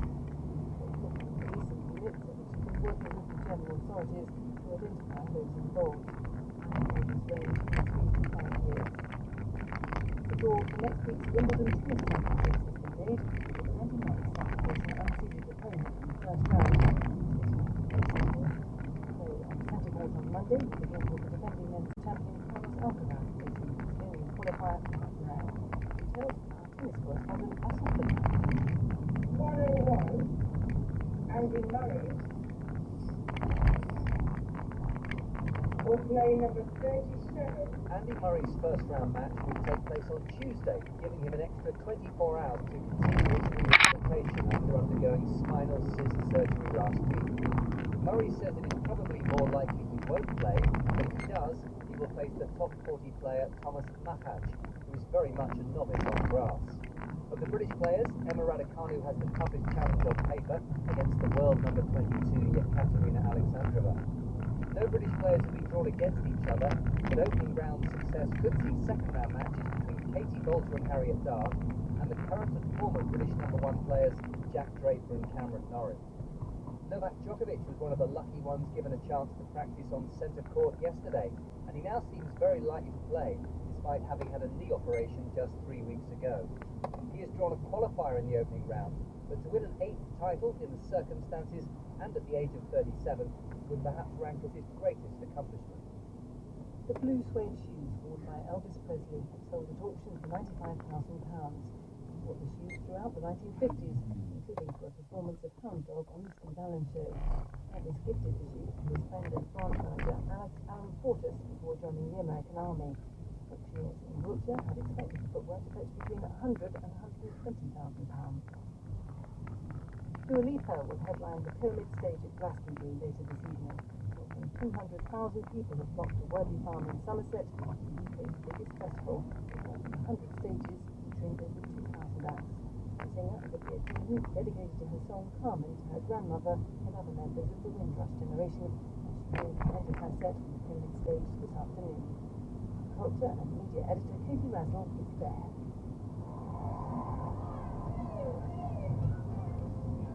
The main music stages are now in full swing, and on the Pyramid Stage this afternoon, Mercury and Brit-nominated Londoner Olivia Dean soaked up a Glastonbury welcome.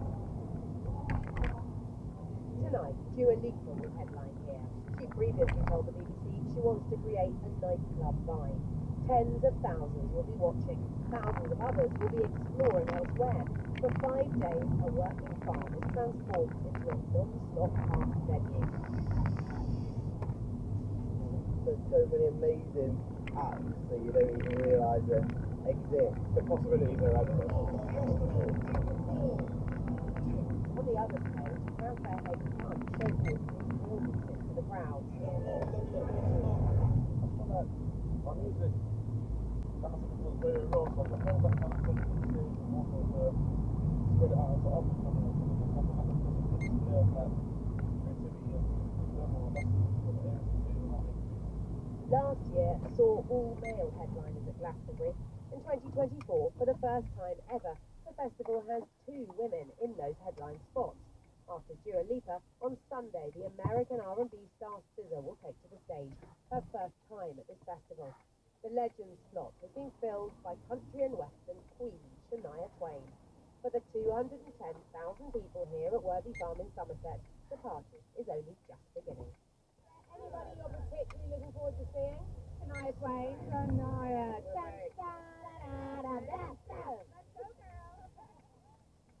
The headlines again.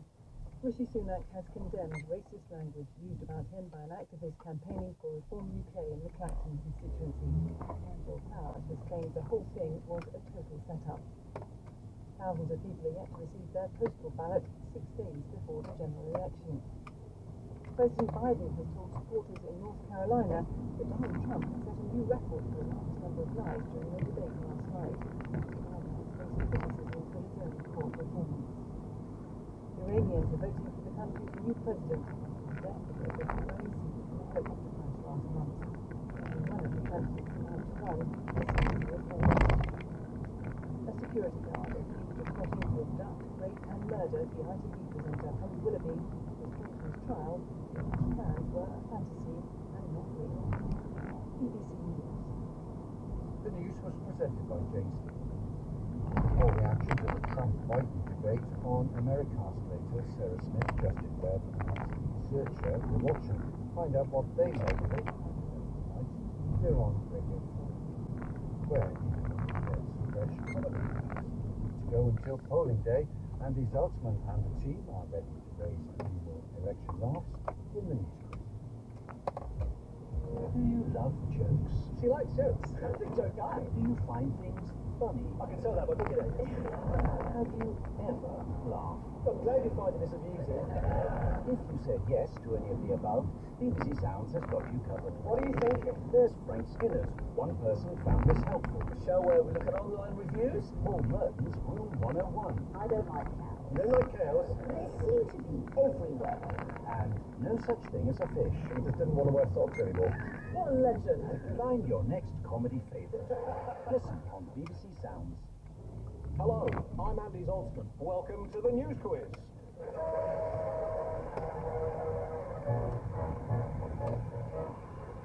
Hello, in a week dominated by heated discussions about the unnecessarily joyless negativity with which this campaign is being conducted, a general sense of national decline, tedious stalemate, public dissatisfaction with how things are going, and squabblings over who is best for the number 10 role, we're actually going to switch focus on the News Quiz away from the football and onto politics. Our teams this week, well, Tom Cruise has been in London recently, just a short visit. So in honour of his films and paying tribute to A, the state of the Conservative Party, and to B, the enthusiasm of the British voting public at the prospect of a Labour victory in next Thursday's election, we have Team Mission Impossible Fallout versus Team Bored on the 4th of July. On Team Fallout we have Stuart Mitchell and Lisa Japonda. Team Bored we have Jeff Northrop and the political editor of The Spectator, Katie Balls. Stuart and Denise on also at our first session. Wednesday evening saw the last of the TV debate between Sunak and Starmer. 62% of viewers described the debate as what? There's a more depressing than EastEnders. Ideal opportunity to walk the dog. If my dog hears the word election debate, he gets his own leg. I think it's actually frustrating, correct, right? And I was worried though, they mean regular frustration or sexual frustration? I didn't know that Sunak and Keir Starmer are like the current hippos. I thought you meant sexual, like between them, like. Oh, that's how the UK finally gets united. An exciting new series of Yes, Prime Minister.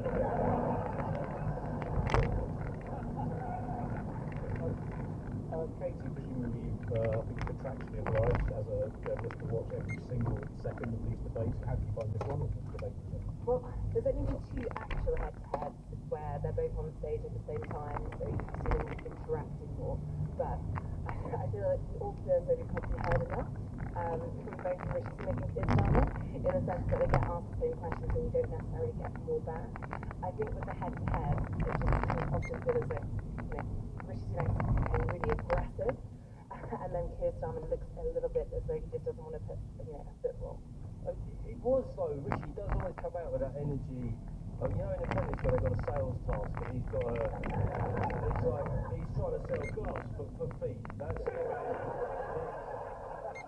I'll say fair play to Rishi. With the way these campaigns that the group stinks.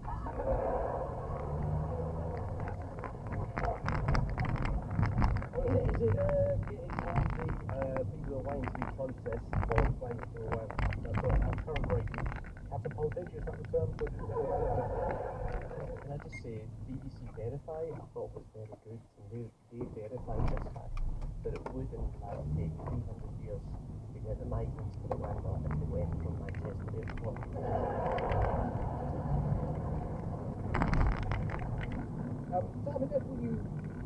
Question, Tom. I mean, it's still that well, yes, that's really factual. If only you had some sort of job that involved like talking and trying to persuade them. But I also think that directness doesn't win, right? I think the actual thing is like, would you elect 100% honest politicians? You don't think they want. You don't want that. You don't want someone to be like, I have no idea what to do. We want someone to lie to us just more convincingly than before that. I want a convincing lie. Elect Judi Dench. Let's look at some of the key words from the debate. There's one from each leader. The words they used most often. For Sunak, what key words beginning with the letter S? Was that supercalifragilistic? My ratings are atrocious. I think it was surrender, right? Yes, correct. But did you see the ad? So they have an ad which they're running, which is like people with their hands up, and it says, "Don't surrender to Labour," but it looks like a threat. Like, I feel like the subject is "or else." We will round you up and shoot you. He said it so many times, you're thinking, hang on, has he got a little spread bet thing going on there? It felt as though there'd probably been a focus group, and surrender had been thought to have got at least a non-negative response. And then it's like, just keep saying it, just keep going. That's the problem when you hold your focus groups in a sex dungeon. Is that what the Tories are just reduced to? Is words people like? Just say toast. Perfectly buttered toast.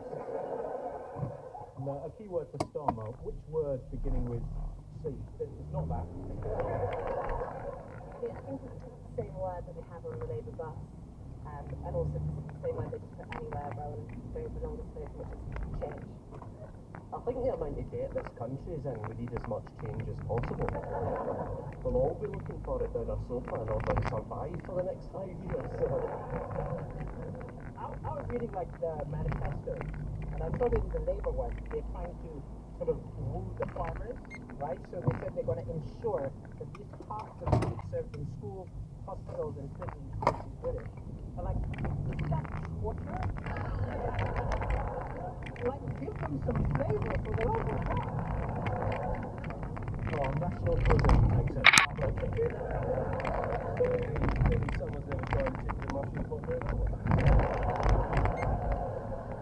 Any other personal highlights from the debate? Yeah, I don't think anything will change now. I think the polls will remain the same. Maybe Davey will shoot himself out of a cannon. Yes, indeed. Sunak and Starmer went once more onto the breeze to face each other as the state argument. But some of the debate in 2 words, it would be temper. As Starmer continued to temper expectations, extremely successfully to be fair, the expectations have now almost completely disappeared. And Sunak uncorked his inner strop, furious at what Labour could do to the country if it does the things the Conservatives claim Labour will do, and those things then go the way the Conservative goes in, kind of saying cleaning products. But suspiciously over your shoulder, see the layout of the downstairs. Angela Lenson, you'll be in a pub and she'll just be lifting up the fruit machine going, hold the cherries, hold the cherries. I mean, you mentioned Michael Gove. I've actually got a bet with him winning the next series of the Traitors.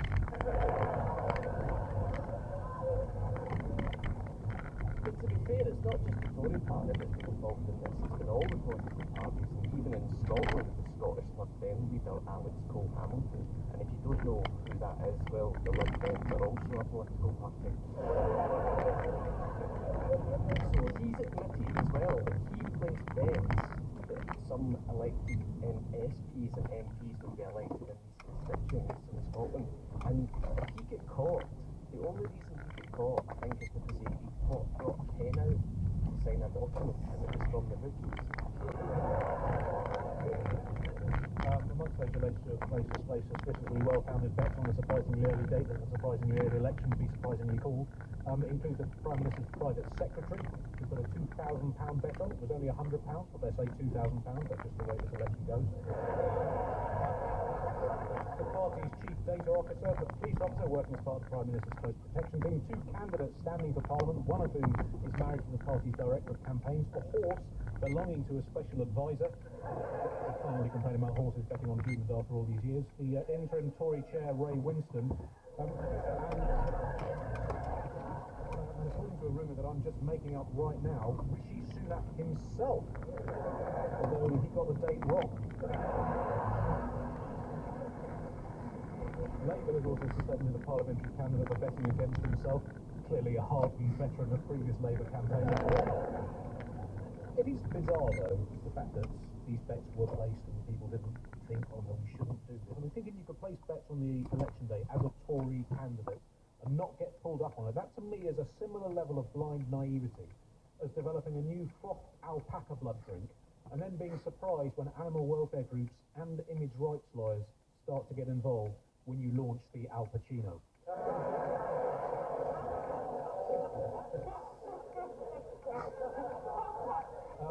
Right, let's move. The scores are now 8 to Stuart and Deliso and 6 to Katie and Jeff. Let's move on now to Scotland. Stuart, you can have this question. What has happened in Scotland for the first time in absolutely ages? A brief resurgence of optimism. I could hear it surging through you there. Well, I think it's interesting because for the first time, Labour are called higher than SNP, which is incredible. I never thought that would really happen. What I think in Scotland, roughly a third of people will vote for the party best placed to get rid of the SNP or the Tories. And in England, 33% voters will vote for whatever party is best placed to also get rid of the Tories. And in both instances, the big winner is likely to be Labour, where a third of the population get a government they don't particularly like, just to get rid of one that's here now. I mean, that's like 1 in 3 people taking the megabus to bankrupt Ryanair. I mean, it's absolutely incredible, but obviously in 2015 in Westminster, 56 of the 59 seats went to SNP, and the other 3 seats were just spares so they could put their feet up. And the negative thing for the SNP is that there's probably less people that will vote SNP that will still vote for independence, and that's the issue they've got, because polls suggest that 1 in 5 of independence yes voters will go back to Labour, and the other 4 out of 5 will go back to Spain.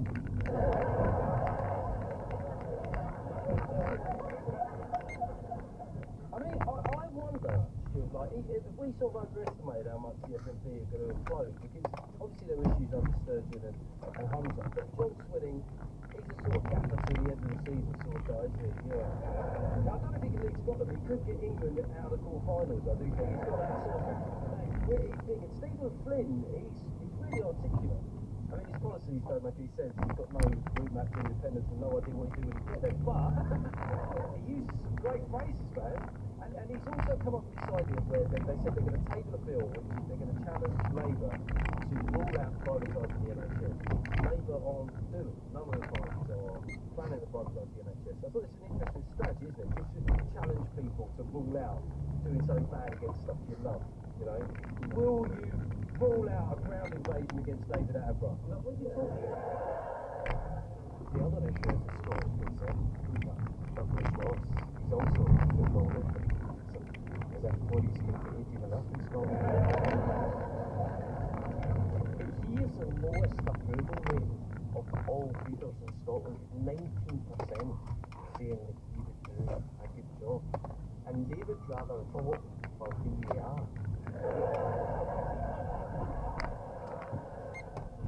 Unfortunately, we do have to skip the question about Reform UK's candidates because this is going out before the watershed.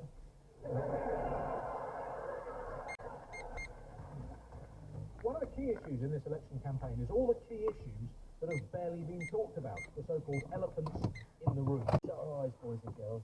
We just really, really believe. I think we could get 0.7% growth in quarter three if we just believe. So I think that was one point actually debate will see what sees that quite well. It's like, you know, with the one thing we've learned about the EU is they don't give you more policy to grow. I will actually some breaking news recently, actually, although I'm very unlikely that we'll ever join the EU. We have just invited all of the EU members to join the United Kingdom. Win-win. Your move, Russell. Stuart Deniso, choose an elephant. You've got elephant A, B, D, or E. And that is D. Let's hear from elephant D. Social care. That's all right. Oh, you're quick on that. And I think that's a very interesting one. So it's like there's a crisis in social care, right? There are not enough carers, they're underpaid. At the same time, all the parties are saying we need to bring down migration. You know who will work for not much money? Old people. My people. Well, it's free in Scotland, isn't it? But to be fair, we don't live as long as you. I think all the politicians are a bit too scarred from 2017, of course, when Theresa May looked like she was about to win a large majority, and it was all always imagining this happening. And then they launched their manifesto, and there was a social care policy, a realistic one, but one that had some downside, and it was quickly labelled a dementia tax, and turns out she lost her majority, and there was a hung parliament, and I think it's put off all the parties from going anywhere near it in terms of the Well, yeah, everyone got upset they forgot we needed a plan. So poetic in some ways. I mean, the real elephant in the room is not the You've got to tell me what story it refers to. This headline is Britain sends prisoner to Australia. Oh, this is Assange, correct? Yeah. Right, who has gone home. And the thing is, he was in prison for espionage. 5 years, was it? 12 years vacation. Wow. And I've just got to say, like, if you're in the government of any country, don't tell me anything. What I'm afraid of is I'm a gossip. I would not be able to keep a national secret. I would literally storm out immediately I found out anything. And you know what Putin did yesterday? I'd be a terrible spy. But I think what worries That is exactly what a spy would say. What is interesting is I did a gig at an RAF base, and because I'm a foreign national, they had a soldier follow me around everywhere to make sure that I wasn't doing espionage. And I'm from Malawi. Even if I stole the plans of a plane, we couldn't build it. I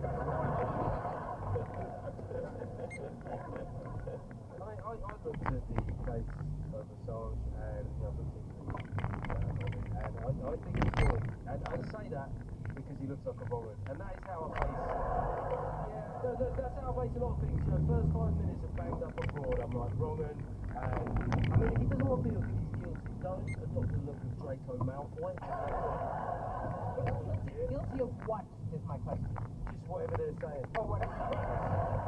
Because I don't think he was saying that he didn't do it. I think he was saying it was justified and it's what a journalist should do. But you could say, use your excuse, say it's just gossip that got out of hand. I should have uploaded those 16,000 documents. I'd had some Lambrini and Gossip that got out of hand is how most major religions have begun. On Radio 4 and BBC Science. Starts next Friday afternoon at 2:15.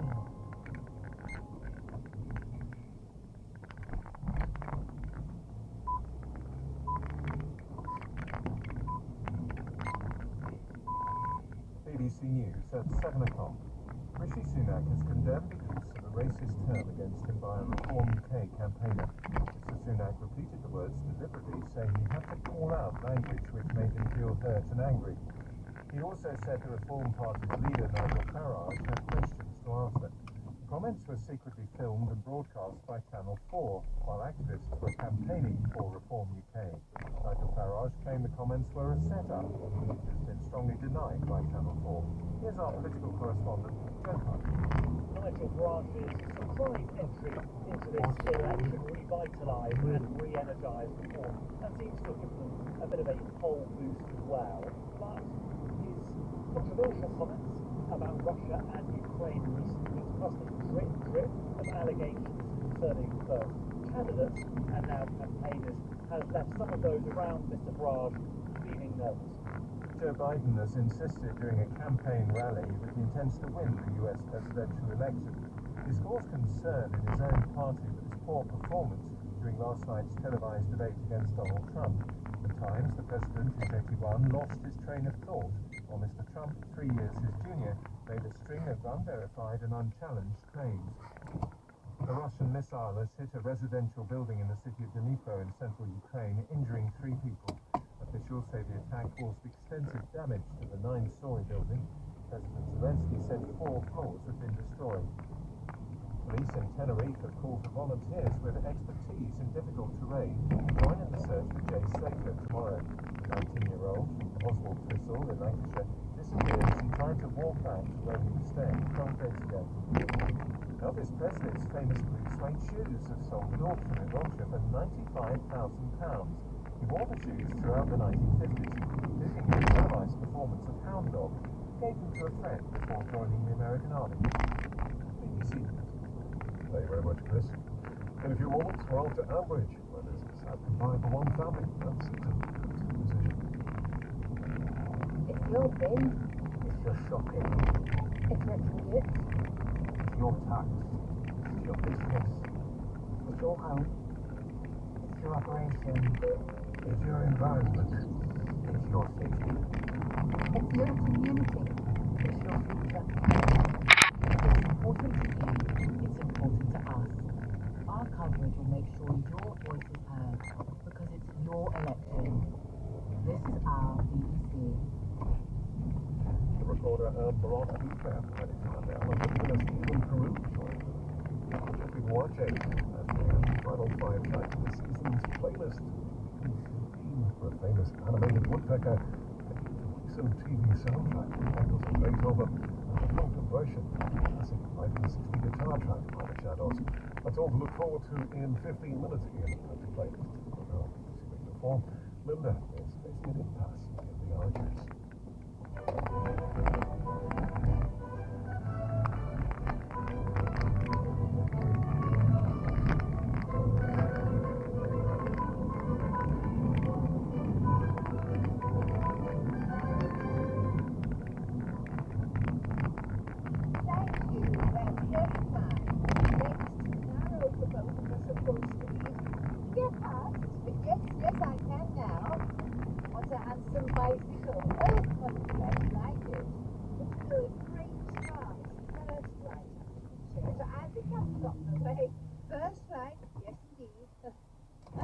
Mrs. Mellor, I presume? That's me. Linda Snell from Ambridge Hall. I gather the Bartleby arrangement is back on track? I'm so pleased. I've really fallen in love with the old pony. Ah. Well, I shall see you there. I'm popping over at 1 to say au revoir. Lovely. See you later. All set then, George? Yeah, I've got stuff ready. Yeah, both dogs said their goodbyes this morning. Poor Clara didn't know which side she was really in. Meg was alright when we spoke to her yesterday.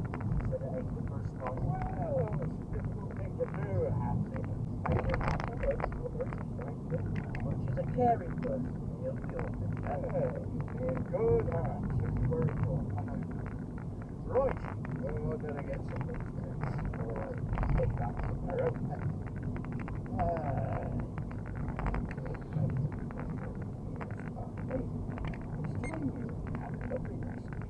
Thanks for popping on. Oh, All best then. Thanks, my granddad. We're all going to look before the day's end. Oh, I had a another idea about how to spend money? Well, the great granddad loved his cider, so how about a new cider brand? You always said that old one makes the best cider. Oh, because we can't afford a better one. Nah. But, yeah, well, that's a good idea. Am I? Oh, I'll keep thinking then. Oh, there she is. Right on time. Oh, I was really proud of George this morning. Growing up at last. Well, sit down, love. I'll bring you ham and pig on all this cheese. Oh, thanks, love. No. It was the horses that got me through. Is that why you started the hunt? Yes, it was. I used the money left me to buy some more land, and it wasn't long before I acquired a cheap Welsh pony and a retired shire horse. So that was the beginning, and we are all growing old together. So I do hope you'll trust me, but truly believe that strange, but nothing to the family. I reckon he will. Oh, George, Linda left this for us, I think. Said she couldn't resist. An impressive stable look. Emma and Edward gave her his weight and weight, so it should be the right size. It's the right jazzy back. I wonder if that's what the crickets use it for. Linda is proposed a dazzling new king egg, literally. Though I have warned her, William says he's not wearing anything too well. I just need to hear about our ability to cricket about that. No, I'm fascinated, and I'd love to come and watch your team one day. Oh, I'm sure you'd be most welcome. Kind of like this, right? It's actually not bad. Yeah, it's good, isn't it? Now, George, I've got your notes in the car about what he likes and doesn't like. You better ask who thickens the list. Dislikes, I assume. Hates it. As do many of our veterans. So, good company. See? This is certainly the love. Let me fetch the notebook in case there's anything else you want. Oh, sure. See, you would have said. Yes. About this. What? The money. We plant some apple trees for our cider. Yeah, I quite like that. You too? And how about, how about we use the rest to get a nice bit of marble for great granddad Joe's grave? But I ain't got no marble. Or peace. Giving him a cheap.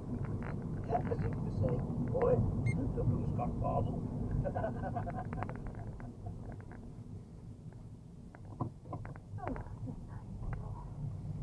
Yesterday's conversation wasn't alone. Brian taking the food over, Adam taking the post, Vivian holding a job up. She's got a lot of people in there, but I Anchors. We're all one now. Everyone's painting over backwards to support. What are you doing? What's actually stopping her? Buying another bottle of wine? What's stopping her pouring herself into the glass? No one's even questioning her. Like we're treading on eggshells as she gets good. When is she getting it? She could get a lot worse.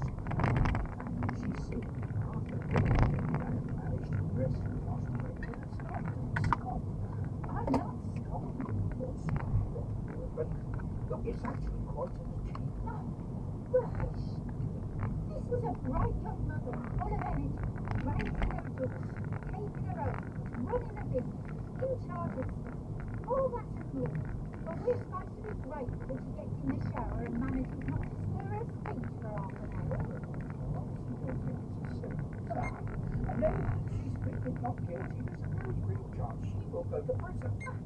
She's going to go to prison, Miller. And it's anyone's guess what happens then, it really is. Let you British people off, especially if they're going to decide. And then where are we?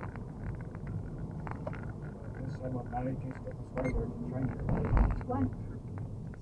That not guilty plea is yet more proof that she's in complete denial. Well, of course, it's possible that Brian finds her a legal team that could get her off.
you could claim them.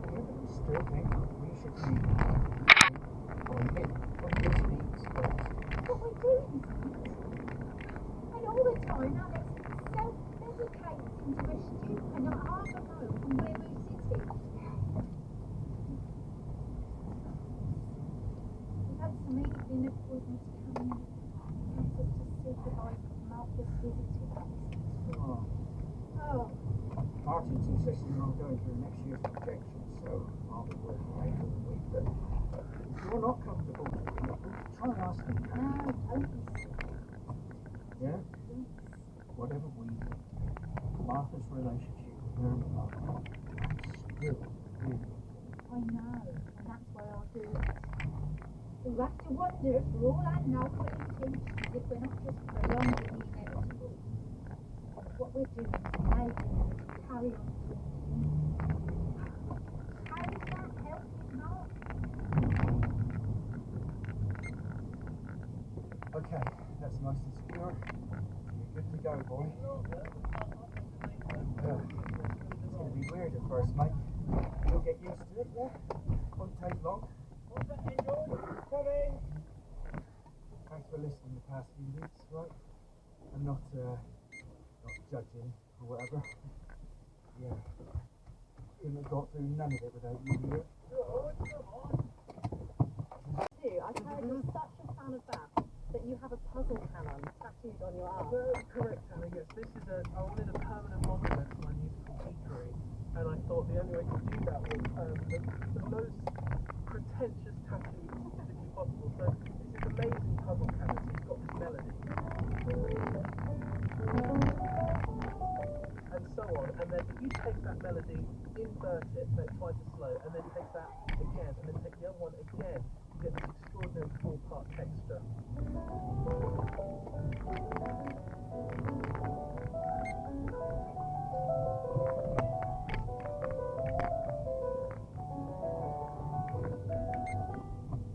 Beautiful. Now, are you reading your tattoo to play that? Or I just need a prompt, yes, but it's in soprano clef, which is one of the ones you read less often, so I have to sort of decrypt it, which is decrypt the puzzle element. Thank you so much.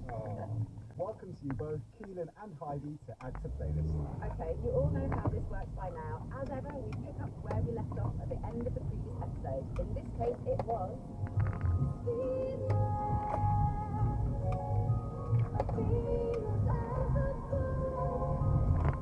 The dreamy Venus as a Boy from Björk's debut album, or debut, in 1993. That was my choice, so Jeffrey, over to you to choose our first track. Where are you taking us from the Icelandic phenomenon that is Björk and why? Oh, I almost floated away with that one. It's such a magical thing. My first idea was to go with a song that has a similar laid-back theme, lo-fi production, gentle harmonies, and performed by another artist. You've got a relatively small country on the map, as it were. Not Iceland, but Barbados. It was going to be Work by Rihanna.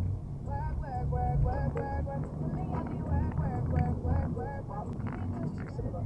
So back to the drawing board. Right near the start of Who's the Boy, there's a very subtle climbing melody, which is introduced on something that sounds like a celeste. Take a listen.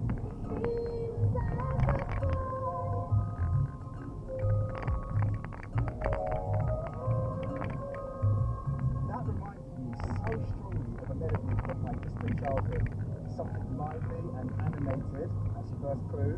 It kept pecking away at me, second clue, until I realised what it was. Get ready for a classic Add to Playlist gear shift from Björk all the way back to the golden age of classic cartoons.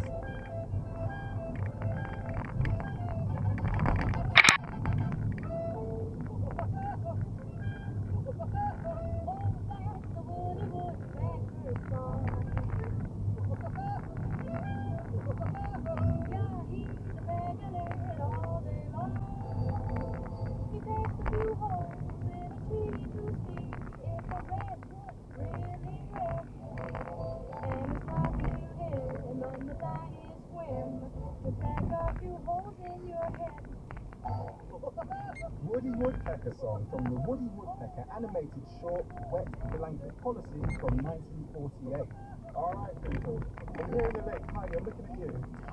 Yes. It made so much sense. When I heard the practice, I was like, yeah, it works. It really works with the recorder.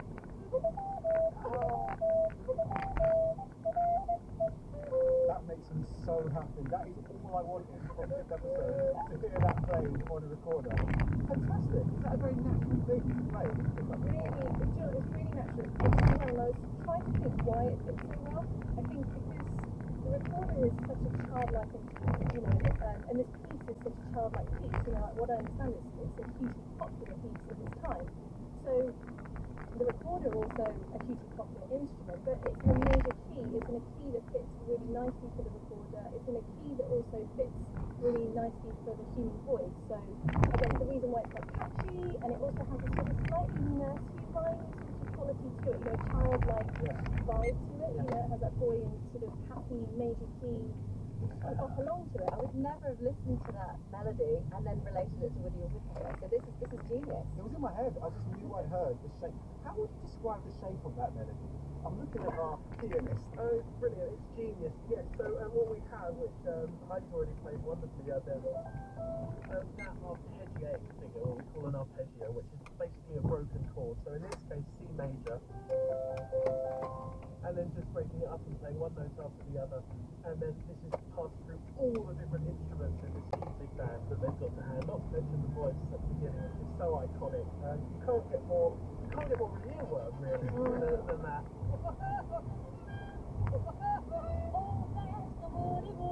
It was written by George Tibballs and Raimi Idris, and we're going all the way back to the 1940s. The whole song is kind of built out of that melody. What I really love about it is because it repeats, but the second one is that touch more urgent, and therefore it almost hints at the next note above at the top note, and then it doesn't quite get there, it's sort of microtonal between the notes.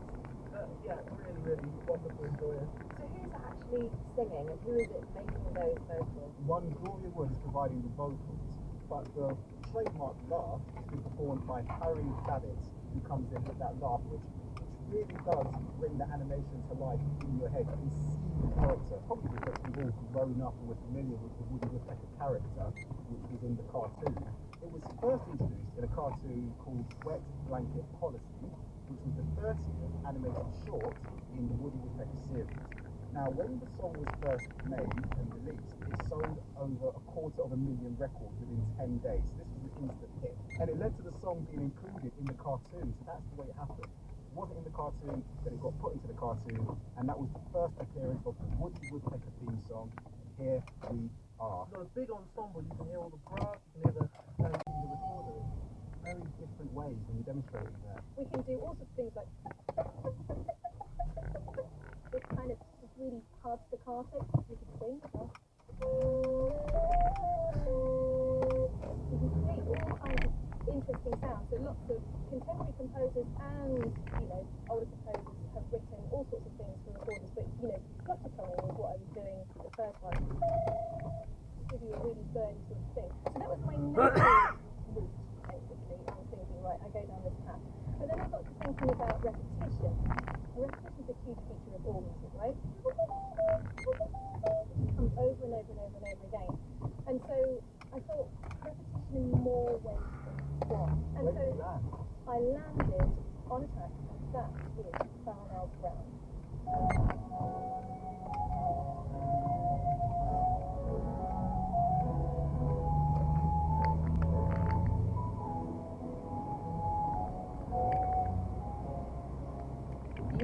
Yeah, the Division Flutes, Farrell Nels Brown, first published at some point between 1706 and 1708.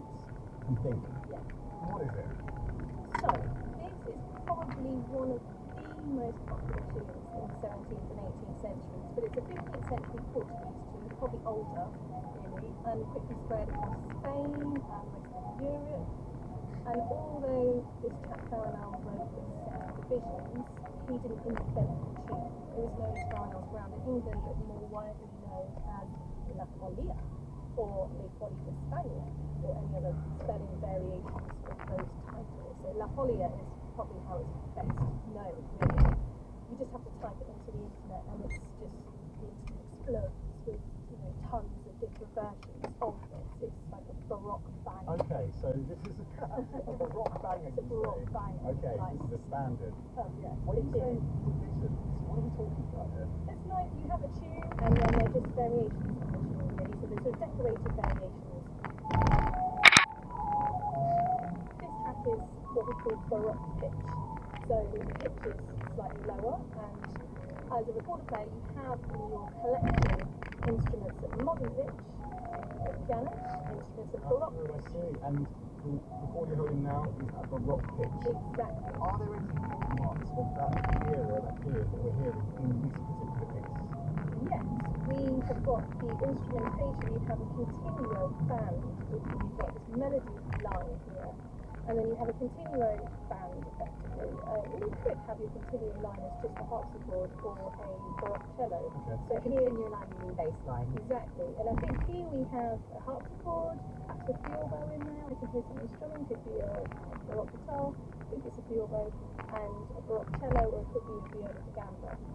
In the division of flute, we've got a ground bass, basically, and the ground bass is G, G, G, F, D flat, F, G, and then it repeats itself, but then over the top we have this melody.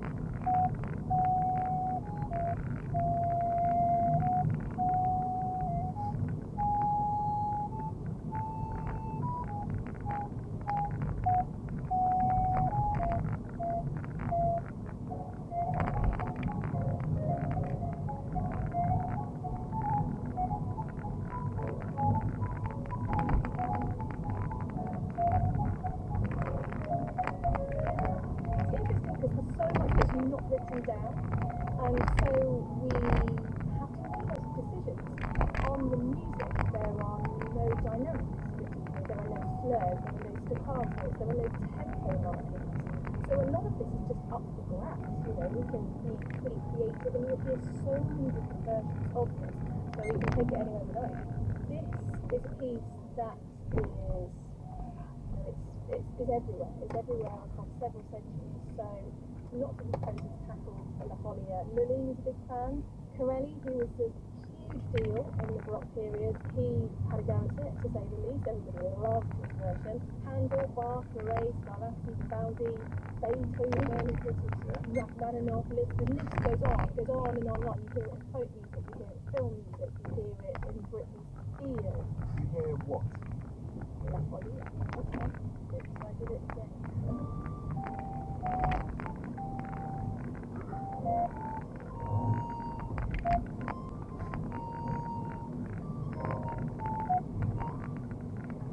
Continue the ground bass, we hear an improvised variation. What was the variation sound like? Right, here we go.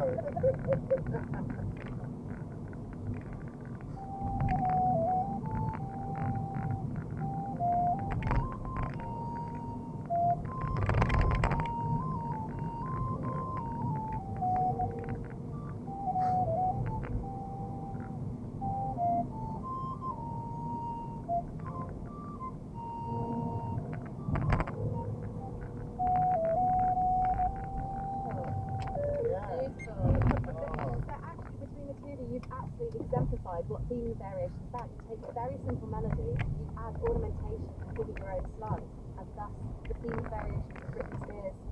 Amazing. It's such an exciting like form, because the possibilities are limitless. You just keep adding variations, you know, and see where it takes you. When I saw that I had chosen this, I was jumping up my seat, because I know it through so many other composers, as you say. One of my favourite pieces is by Rachmaninoff, and he calls it variations on a tune of Corelli. So that's the other interesting thing. A lot of composers, they don't really know where it comes from. It is an anonymous background, but Rachmaninoff attributes it to Corelli and goes on his own version. So I've got the score here, and classic Rachmaninoff, all very sad and Russian, very melancholic. And he's gone for a really, it was a cheap kind of drum machine. It's a Roland TR-808 rhythm composer, commonly known as the 808. It's from 1980 to 1983 these were manufactured, and they were only really meant for demos. Nicholas Britell is also a massive hip-hop fan himself, but one of the characters, Enzo, he's the heir apparent. Okay. This media mogul. He's the classic sort of douchebag, rich white guy who listens to hip hop in his headphones. So actually, with the score, by having this grandeur, this courtly grandeur, and the classical instruments not slightly filter out to uncomfortable, because you're not meant to like any of these characters. It's also weighed up with this hip hop, but kind of slightly naff, not very not non-authentic. These rich white boys who listen to hip hop. Okay, so there's some storytelling in this main theme. And Bertel says when he gets asked whether the piano and strings are supposed to be out of tune, the answer is always yes. He says he has some takes of them playing where things are perfect and it does not sound right. Because when things sound quote unquote right for the Roy family, it's wrong. It doesn't work because this family is so dysfunctional that the music has to have this kind of broken. Yeah, I'm just curious about where the inspiration comes from, because was he inspired by something? Well, this is another link. You know how you're saying composers with their themes and variation always borrow from other composers and credit them. This is also, wouldn't you say, Keelan, maybe Beethoven, Tchaikovsky? Oh my gosh, yeah. Well, as soon as I heard the fingerprints are so obvious. Now, given Nicholas's training, through Juilliard and Harvard, I'd put a lot of money on the fact that he's heard this before, and it might be even a sort of classical pastiche. So, the Pathetique Sonata, which is also in C minor by Beethoven.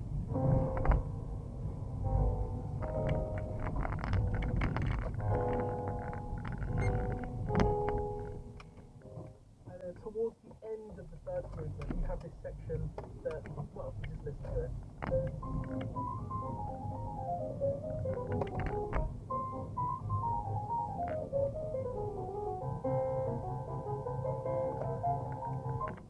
It's a sample. At least a sample relation.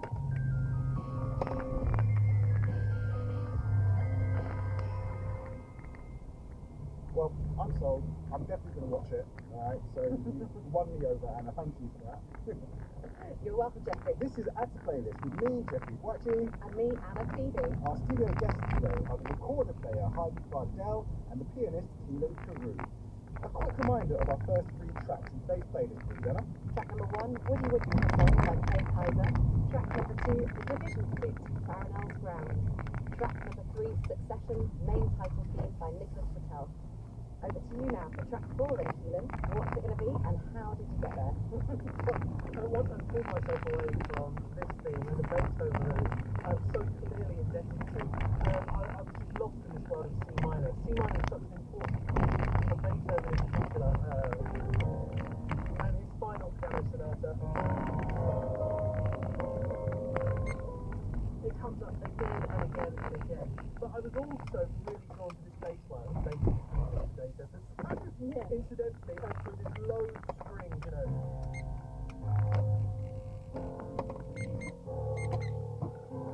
then stays the whole thing, and you'll see it everywhere in the score. So, at first, taking away the chords.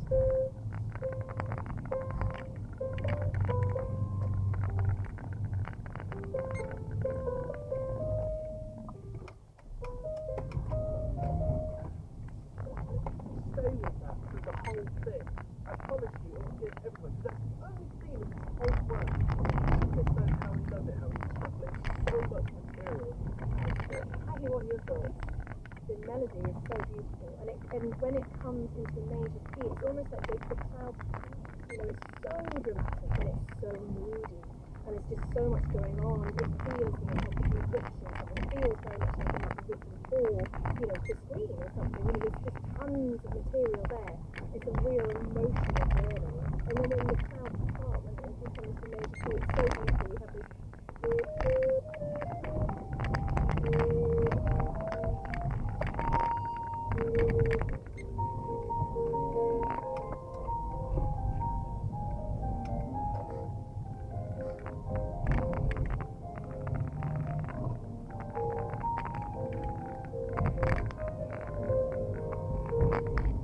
In many ways, this is very, very precisely sonata, and Metner was one of the greatest or excellence of sonata plots. It was like he was born with it in his system. This idea of developing out a single theme was exhausting it.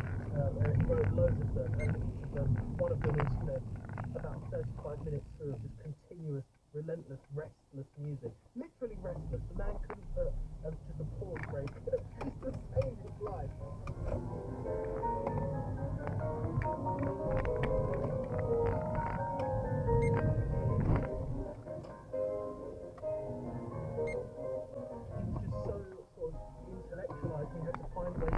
Melody Cowboy Nuts playlist. Here we go. It's this.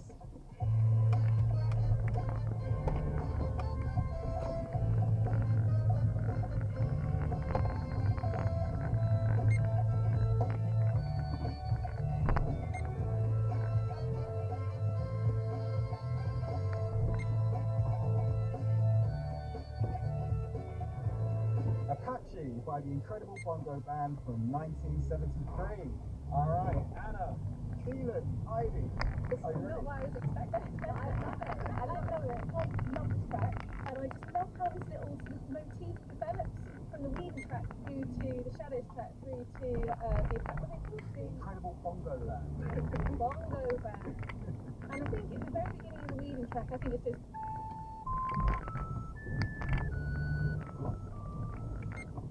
that, and it develops into, and then we go to just play along.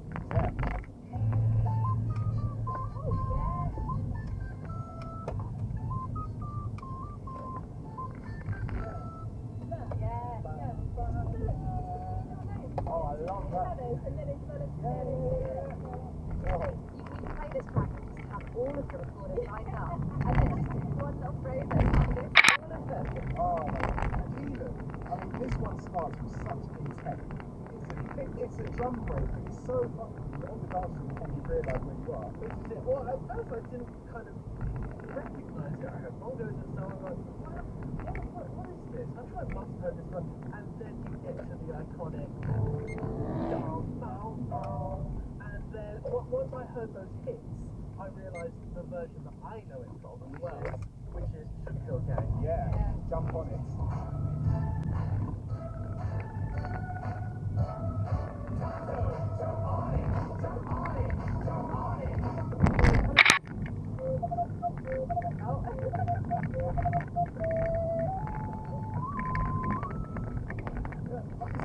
Carry your bag of recording.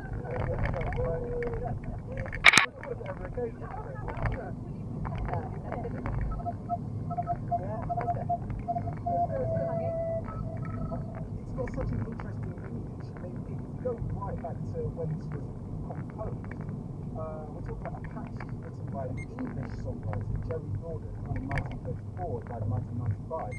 First recorded by a fellow Englishman, Burt Wooden, he was born in 1920, a hugely influential guitarist.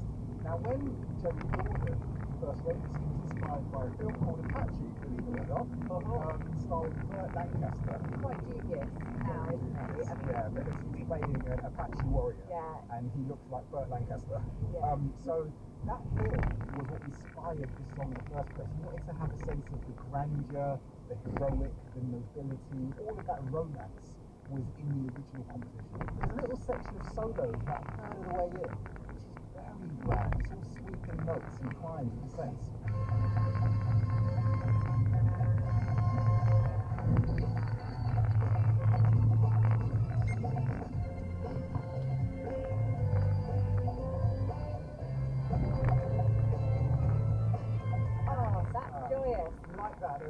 Keelan, when that Hammond organ was doing those, the cross keyboards, you look very happy. Oh, I love a clip on Hammond. They're such light, flashy keyboards. I literally have to have some hard fingers, but yeah, when they just slide it, all the in and out, it's just, it's so cool, so slick.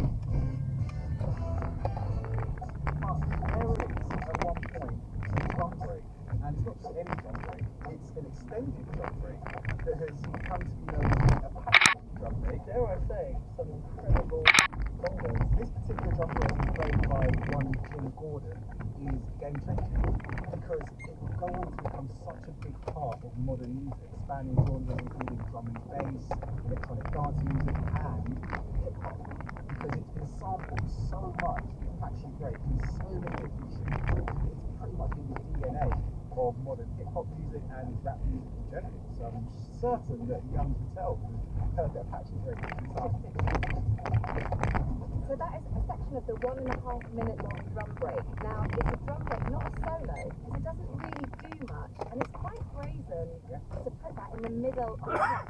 Part of me, the cynical part of me, do you think they're thinking retirement?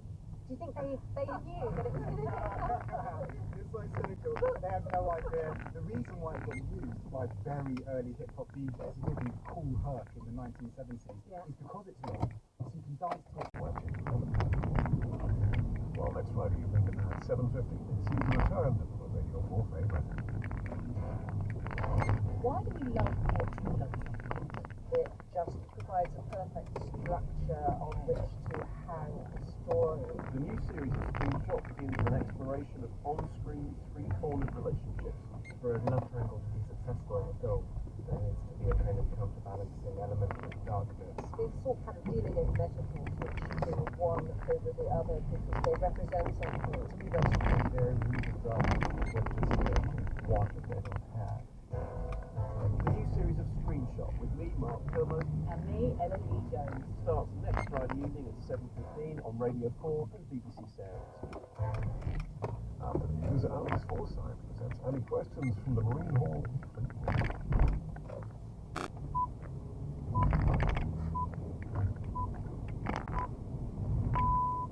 BBC News at 8 o'clock. President Biden has given a defiant performance at a rally in North Carolina, in his first public appearance since yesterday's difficult debate against Donald Trump.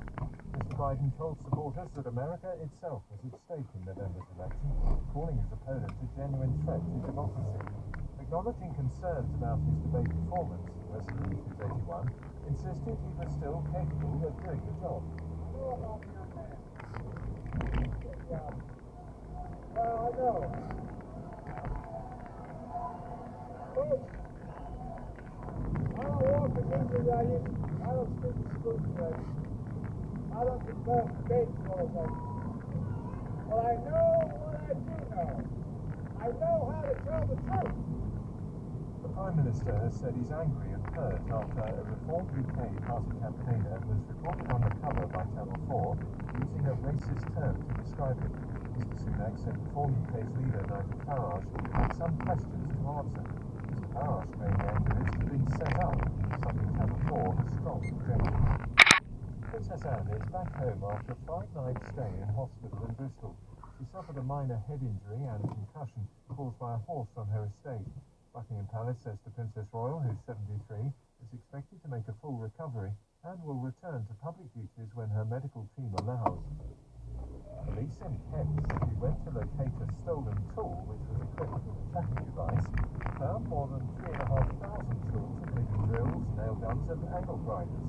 The haul is thought to be worth more than £1 million. 6 caravans believed to be stolen were also discovered. Court in France has ruled that one of the world's most famous pieces of classical music, Maurice Ravel's Bolero, was written by the composer alone.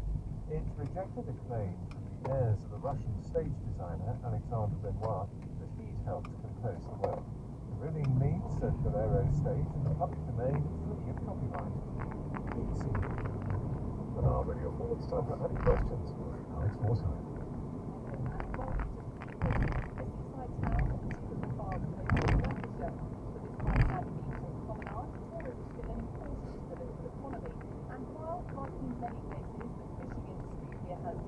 There is still commercial fishing and fish processing, and it is the home of the Fisherman's Friends Roddenfish.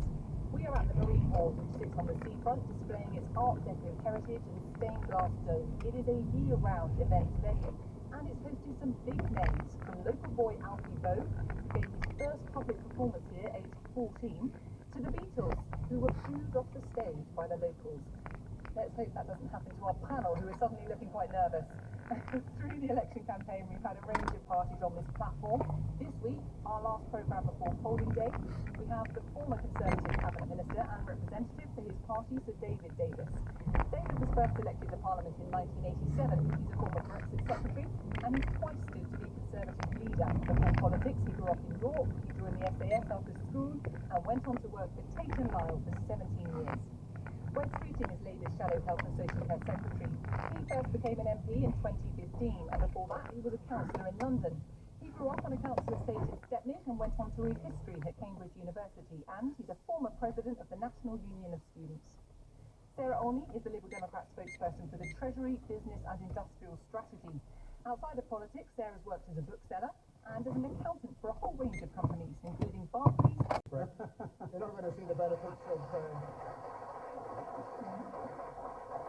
I'm afraid you're not going to see the benefits of Brexit because there just aren't any. Brexit was probably the largest exercise in collective self-harm that there has ever been.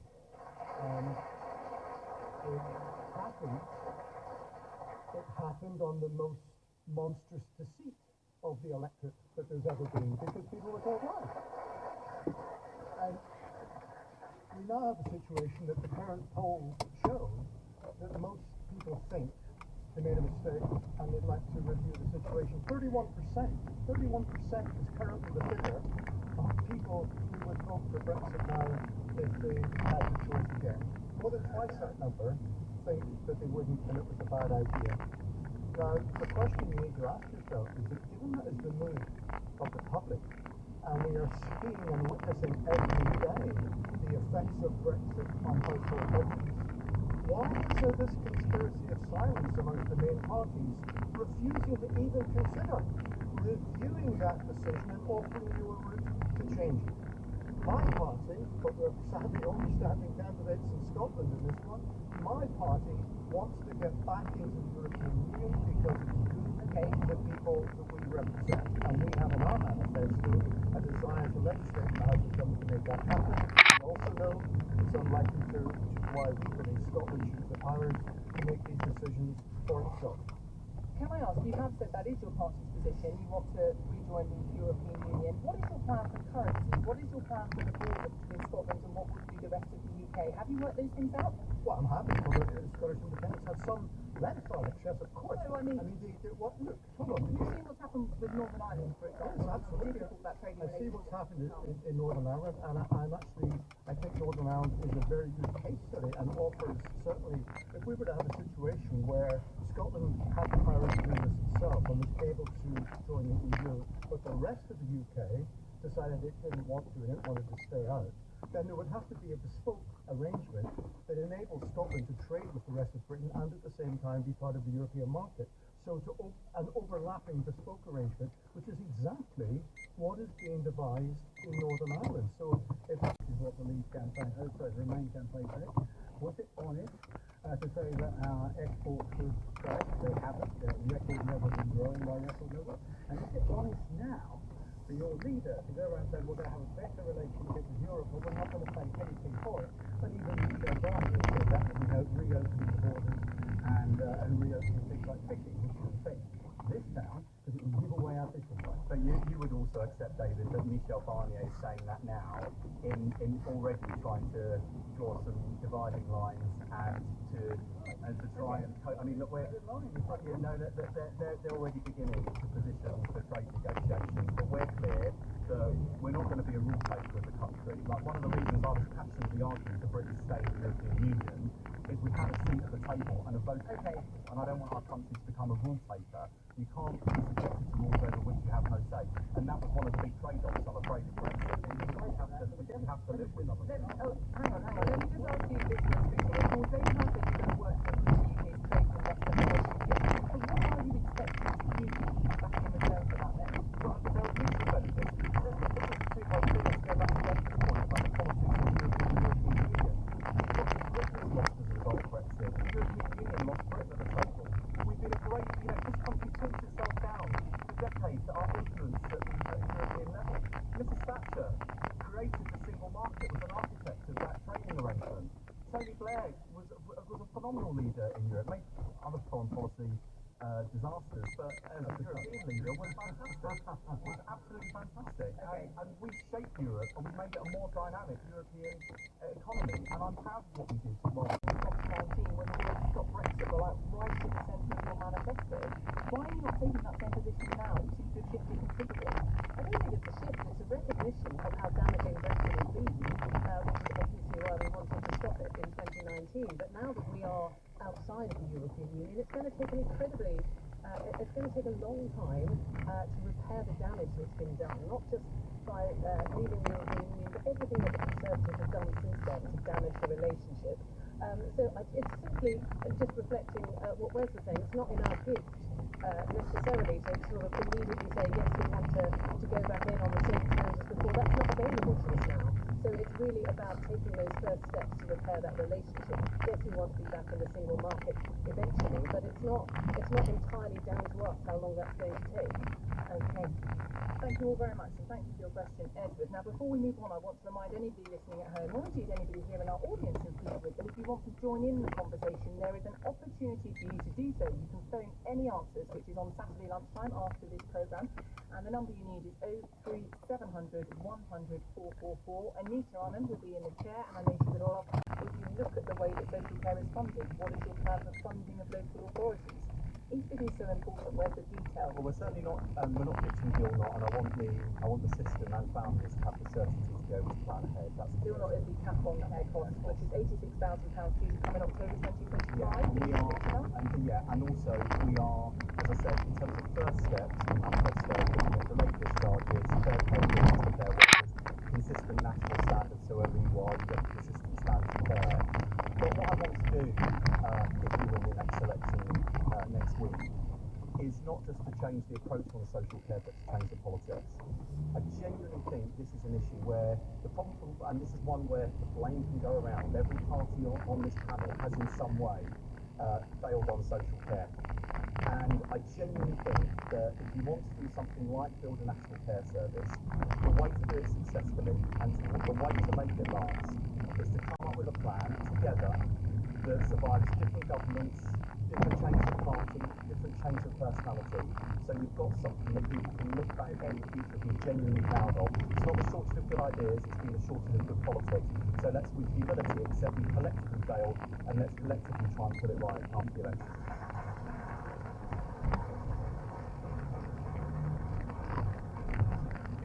Sarah Ollie. Well, I'm really glad to ask this question because it gives me an opportunity to talk about the Liberal Democrats' plan for social care. We are, in our manifesto, our fully costed manifesto, we're proposing free personal care for adults because we recognise what an important issue this is and what difficult situations it creates for families when they are having with paying really considerable care costs. And our leader, Ed Davey, this is a very personal issue for him. He's been a carer most of his life, firstly to his mother when she was dying from cancer when he was a teenager, and now to his son who has very significant disabilities. So he knows he's living the reality every day of being a family carer, and he knows how important it is to families up and down the country that we really resolve this issue of personal care. So that's why the Liberal Democrats are proposing free personal care. And also we want to boost the national minimum wage by £2 an hour for people working in the care sector, because we really need to attract and retain really good quality skilled care staff, because that makes a massive difference to the quality of care that people receive. And of course by fixing the situation in social care, we can have a massive impact on our hospitals as well, precisely as the lady who asked the question said. It is about having to stay in hospital because there isn't good care package waiting for them. So it will make a massive difference in our hospitals, and we think that will have a positive impact on waiting lists. I just want to pick you up on one point. You say your manifesto is pretty positive, but on that free personal care, obviously talking about England here, because you already receive free personal care in Scotland, as I'm sure Connie Shepherd will point out to us in a bit.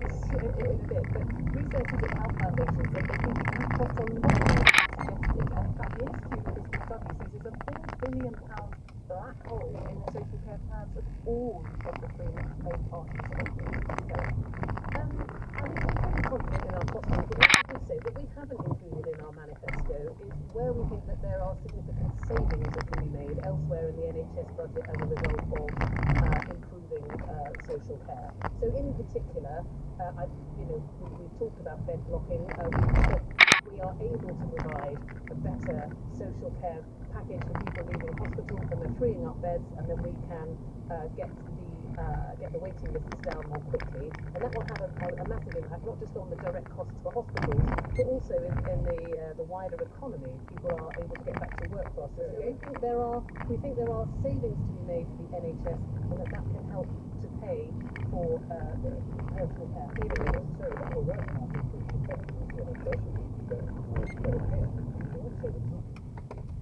I disagree. I think if you're getting people out of hospital, then that's a direct saving on somebody else then whose operation doesn't need to be cancelled one more time. And it isn't just about the direct costs for hospitals.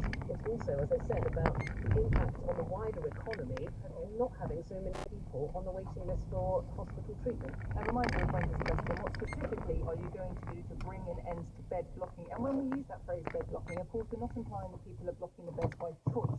Our health and care systems than we are doing at the moment. And that is across all parts. Across all parts of the UK. I mean, doctors are on strike in England at the moment because they're trying to bring attention to the fact they don't have enough money. So we're proposing that there should be an immediate £16 billion injection into the UK health funding. 6 billion of which would allow the payments to nurses and doctors in their pay to come up to the levels that they already are in Scotland. So the Scottish government has negotiated a settlement which means they're not in strike in Scotland, and 10 billion additional to try and tackle the urgent waiting lists. But unless we have action on that sort of scale, I don't think we're actually going to turn the corner. And Wes is talking about change, and elections ought to be about change. But unless we're prepared to put our money where our mouths are, we're not going to get the change we need.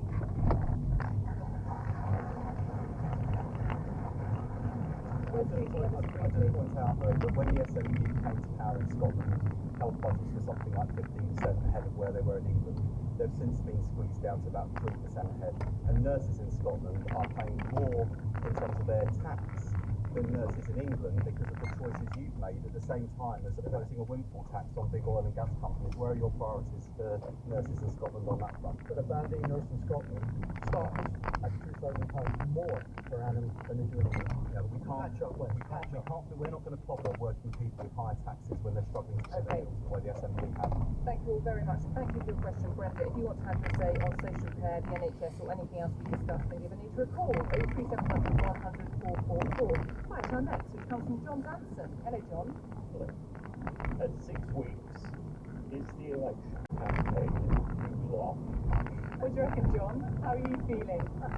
I'm feeling okay, but I think the majority of people have already made that demand. There we are. Okay. Let's have some straight answers on this, please, to the question. Tommy Shepherd, is it too long? If only it was 6 weeks, to be honest. I mean, my election campaign began last November because we knew that it was going to be coming sometime this year, either in the summer or we had thought in the autumn. So we've been at this for a very long time, and I think we'll all be extremely glad when the 5th of July comes. David Davis, will you be glad when 5th of July comes? I mean, the timing of the election is quite a question. I don't know. It depends a little bit on the two outcomes. but yes, it's too long. It used to be 3 weeks. I'm not quite sure how it slipped out to 6 weeks, quite frankly. And 3 weeks is perfectly long enough to go through all of the arguments of this tax or health service or education or whatever. 3 weeks is perfect. And that's all we can do. And yes, I would be quite pleased with overall already. Where's Streeting? I am shocked that people have not been loving every minute of that. Not least because education has given us its entire bucket list in the course of this campaign. And actually, on a serious note, I go back to social care. I actually loved that video on social care. I thought it was a really wonderful, beautifully told story. So we're not always at each other's throats in this election campaign. Has it been too long? I'm looking at your faces. You're the people who matter for the benefit of people at home.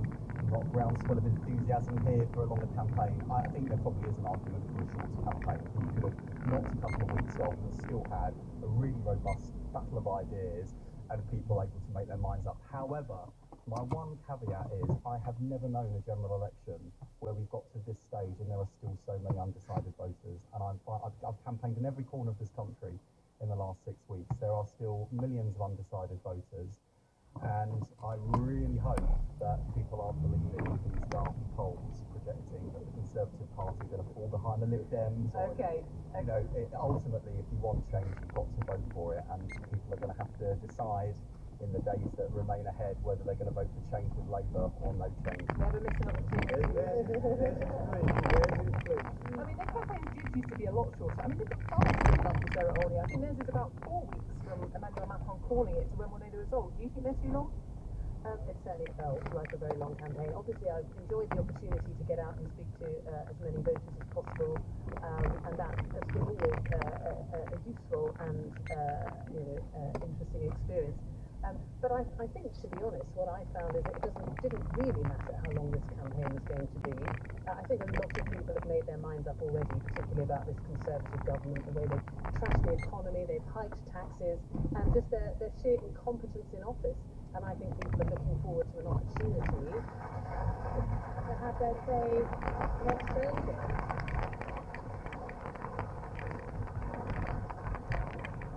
I feel I'm slacking. I didn't politicise my answer. I should do it again. You missed the opportunity, David. Well, let me tell you that when this election campaign is over, next Friday, we will be in Stevenage and we will have a panel of politicians and commentators to kick over the results. And if you like, you can join us because we still have some tickets available. So if you want to come along and be in our live audience in Stevenage, then go to the BBC Any Questions website, bbc.co.uk/anyquestions. Click on the link and you can grab yourself a seat. Tickets results still unknown. To be honest, I think if we were having this discussion maybe 20 or 25 years ago, that people wouldn't be so animated or outraged by it. People would say, oh, well, people can have a trust if they want. But actually what's happened in the past generation is that so much trust and confidence has been lost in politics and in the people who practice it, that actually people want to think the worst of us. And given that we know that, and given that I think all of us want to try and, in our own ways, rebuild that trust in the political process, then I think the best thing that we should do is just agree not to do it ourselves. In the same way that professional footballers are forbidden from betting on games in which they are playing, I think politicians and candidates should not be risking money in the contest in which they are because they could throw the match. And if we did that, I think it would go some way to trying to build respect and confidence amongst the public because they could throw the match. That's because a footballer not being allowed to do it, or a boxer for that matter, is because they could throw the match. They could actually influence the outcome. It's another area of knowing beforehand. That's why they're prevented. Not really. I mean, yes, with boxing, but not really with football because there's 11 people playing, right? So unless you're the goalie, maybe, and on a penalty shootout. I mean, the principle is the same. Let's not try and, the best thing to do is to try and improve our own reputation collectively. But say we're not going to do that because whether it's bad or not, it looks bad and it gives us a bad name. I mean, as we're discussing it, I feel I should ask the panel, have you had a bet on a political bet yourself, Tommy? Have you ever had a flutter on the outcome of an election? No, I think last time I bet was on the Grand National 42 years ago. Did you win? No, never. You mentioned there the football rules. There are rules in place by the FA. They say it's to preserve the game, and it's a ban on betting on football, which really involves a lot of people, some from players, managers, match officials, club staff. It's quite broad. Wes Streeting, I think you have said you've had a political flutter in the past. Do you think this is something that should be revisited? Do you think it's appropriate? The fundamental problem here is the rules and the rules not being followed. I mean, if people want to change the rules, and I thought Tommy made a reasonable argument there actually, if people want to change the rules or make it more akin to the rules you've just read out, Alex, about football, I think that's a perfectly legitimate debate, and I'm almost certain, but I'm certain that post-election, whatever the outcome, I imagine that there will be debates on precisely this, because we are all conscious, and I hate kind of scandals like this, because although in this case, this was about Conservative Party or Prime Minister adjacent people who seem to know the date of the election and try to put a bet on, it is a plague on all your houses because it just reinforces this visceral sense a lot of people in our country have at the moment, which is we hate politics, we hate politicians, you're all the same, you're all in it for yourselves. And I really hate that because I genuinely think that in the 9 years I've been in Parliament, it wasn't my fault it went downhill after 2015, you know, I look around and I do actually, people, I don't mind saying this, even if you've an election campaign, I don't mind saying that most people that I've been to work with most of the last 9 years are people who are motivated by public service and wanting to make our country better. And I think the reason why this has been a particular problem for the Prime Minister isn't that there's a suggestion that he gave the dates so long and said, go on, make it work better. It's that he stood outside Downing Street, promised integrity in politics, and people closest to him have broken the rules. Well, we don't know yet, to be fair. As I say, being alleged, yeah, that's absolutely fair point. Alleged to broke, yeah, fair enough, I think that's totally fair point. Alleged to have broken the rules, but where we do know they broke the rules was on Partygate. Where we do know that it stacked was on the amount of crony contracts that were handing out during the pandemic, while other people were volunteering and donating their time.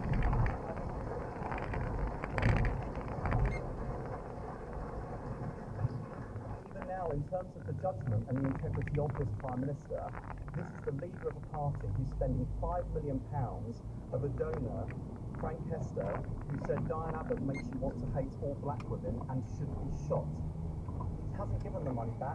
In fact, he's taken more of it during this election campaign. So when you see those ads pop up on Facebook, or when you see the party election broadcast or the leaflets coming through, that's the kind of politics and those are the values funding the campaign. And that's not integrity and decency in politics. Okay. David Davis. I spent a good deal of my parliamentary career trying to prevent unnecessary laws, and I think this will be one.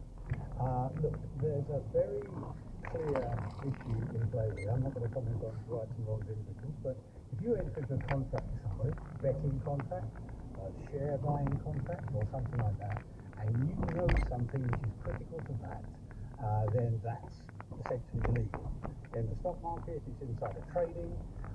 In this area, it's proven to be true, probably fraud, from one sort or another, and so on. But that's very clear. The rules are there, the laws are there, and they need to be carried out.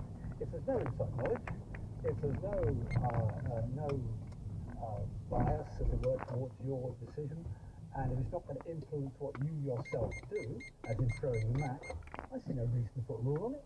I mean, right enough. I mean, where is that a point? You know, for the next 10 years, no doubt, and if any MP places a bet, there'll be some suspicion around it. So perhaps a counsel of wisdom will be, don't do it. Can be done relatively quickly and relatively cheaply, and there will be a big difference for an awful lot of people. So if we get elected in the Muslim Parliament, we will be pushing the new government, of course it's going to be a Labour government, we'll be pushing Keir Starmer to try and take these sorts of measures immediately because people cannot wait any longer. Somebody said that the SNP government has made child poverty, Johnson has talked about it recently, a priority, but on your own record there are still 1 in 4 children in Scotland living in poverty, and that's below the target you set yourself, and you in Scotland have been in power for 17 years. Absolutely, but we will not be able to eradicate poverty as things are at the moment because we do not have economic powers to be able to do so. That is precisely why I want the Scottish Government to have those powers that come through being a normal, independent country. But in the meantime, there are measures we can take to mitigate, to try and attack the worst extremes. And I would bring to your attention, Alex, the Scottish Child Payment, which was brought in by the Scottish Government, has costed about £86 million, which has taken 100,000 kids in Scotland out of extreme poverty and is lauded by the Joseph Rowntree Foundation as something that ought to be happening throughout the UK. Tommy, thank you. Well, I remember when Brexit was supposed to solve our problems, and apparently Skeptic's going to solve all the Labour government. There will be tens of billions of pounds available to either invest in our public services or put back in people's pockets. That's the price the country's paying for 14 years of Conservative Labour. Okay. Sarah Oldham. Well, the Liberal Democrats, we are proposing to scrap that 2-child limit in our manifesto. We see that it's the biggest driver of poverty for working families in this country, and it's the quickest and easiest way to start to alleviate some of the poverty that Edith was mentioning. It's a whole range of different people who are limiting your food bank and are suffering from poverty. So it isn't just about the child benefit cap, although we think that it is urgently required to lift that. What we're also proposing is an urgent home upgrade scheme so that we can get energy efficient homes, and starting with the homes of those on lowest incomes, because not only will that make a significant impact on our carbon emissions, which is an urgent priority to address, but also it means energy efficiency, it means lower fuel bills, and that's something everybody right across the country has really struggled with the cost of energy over the last few years, and that is something we can do if we can reduce our energy requirements, then obviously we can bring down that cost. We also need to invest in renewable energy to make sure that we can be a more energy secure country. And then finally, one of the other things that we're proposing is a £1 billion investment in our food and farming industries, again to really underline food security, to make sure that we are producing enough food in this country that we can manage the costs of the till of the weekly shop. Dr. Zimbabwe on his previous manifesto, what's important about his manifesto is what's not in it. They've refused to give undertakings on not raising taxes on homes, pensions, savings, farms. And the other day, Darren Jones admitted in private hundreds of billions of spending that they haven't raised. No, that's absolute nonsense, David. Darren Jones was talking about the total cost to the UK of hitting net zero by 2050. No, he was. I 20 to the record. I 20 to the record. He said hundreds of billions. He's trying to say that figure is the amount the Labour government was spending in 5 years. Don't be daft. Well, I think you're daft, but that's the point. And actually, if you want to talk about manifestos, David, your manifesto contains tens of billions of pounds of unfunded pledges. That's Liz Truss on steroids. What We've seen this movie before, and these people are paying the price for it. I don't know about everybody else, but I think we've certainly had quite a lot of claim and counterclaim in some of the figures that have been thrown around by parties, various parties, I would say, during the course of this election campaign. Now look, we're in the final minute of the programme, and I want to give the last thought on this really to Linda, who asked this question. You've heard the Cabinet statements, but your experience, tell us about your experience as a volunteer in that food bank. It's really heartbreaking. We have, just as an example, particularly about the 2 children here, we have a paramedic that comes in. He has 3 children, one of who is disabled. The wife has to stay at home to look after the child. They cannot afford mortgage, bills and food. It is appalling that we are in the state that we're in today to think that we can't help these people.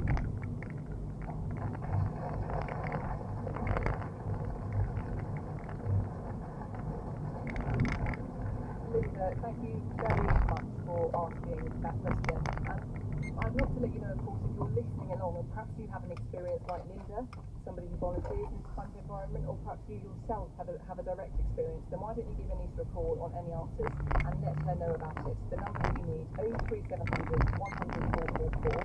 Lines open at 12:30 p.m. on a Saturday lunchtime, and Any Answers is on directly after any questions, which of course goes out again on a Saturday lunchtime. Now let me just tell you about next week, because it will be our first programme when we know the results of the general election, and we're going to have a panel gathered for you at Stevenage Arts and Leisure Centre. We would love to see you there if you want to come along. Go to the BBC Any Questions website and you can grab yourself a ticket.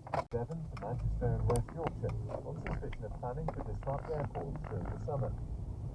Princess Anne is back home from hospital after treatment for a minor head injury and concussion caused by a horse on her estate.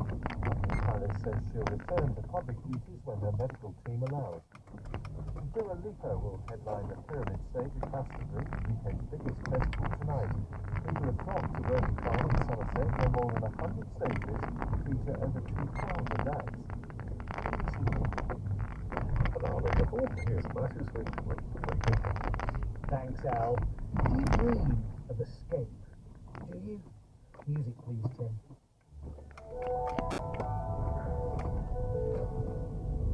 The election getting you down? Are you perhaps a presidential candidate who recently stood in front of an elector and used the wrong words, and then entirely lost his train of, Maybe you're sad and stressed and tired all the time, like it says on those posters that ask if you're tired all the time, which instantly make you feel that you're tired all the time. Perhaps you're thinking, maybe I should just walk out, say, stuff your job, stuff this country, stuff you. I'm escaping. I'm out of here to find a new life, a new love. Maybe I'll even book a spa day, or read a good book, or disappear to Glastonbury, or see a film and take me away from all this, just for a couple of hours. Well, we thinkers, we're here to help. And the help we're going to give you is this. In the next hour, we're going to take all those dreams and help you decide whether to pursue them or crush them. To follow those avenues of escape or decide to just walls with an exit sign painted on. Can we fade the music down really gently, Tim, because this is a bit of a rough message. Yeah. So let me tell you who's here. Guests with one thing in common. It's not their job to make you feel happy. Noreen Masood is here. She's the author of the memoir Atlantic Pleasure. One of our new generation thinkers, academics who work with us, share their ideas. There really is no escape from that once you're in, is there, Noreen? Kirsty Sinclair Dootson is here. She's a film historian who specialises in the history of Technicolor. She's one of the new generation thinkers yet to receive the tattoo which marks the line. And Jonathan White is here. He's deputy head of the European Institute, author of a new book too, In the Long Run, the Political Idea. They're all here in London, and very much not here in London is the philosopher Jules Evans. Hello, Jules. Where in the world are you? I'm in Costa Rica. Oh, that sounds very nice. What can you see? Are you far from Sorry, here? I need to go to Durham Road. that way, yeah. Yeah, Ish. so you want to go straight, but if you go up there, take your third left, keep following the road straight up, and then it'll bring you out onto that big road. So is it Old Palace Road, the whole road closed? This bit's closed, so you'll need to go up there, the background, and come out down that. Okay, right, that's fine. Thank you. Not too idyllic, but I mean, have you got a nice drink there? One with, think of that. When you lived here in the UK, you were always popping in to tell us about Stoic philosophers or the value of ecstatic experience. So, how come you're in Costa Rica? Basically, I moved to Bristol in 2019, just before the pandemic. I was renting a room from a couple in their 70s, and when the pandemic started, I thought I didn't want to catch COVID and give it to them, so I was doing musical chairs, moving around from spare room to spare room. And then in November 2020, I could see that the winter lockdown was coming. And at that point, I was living in the spare room of a doctor working on a COVID ward. And I thought, this is not ideal.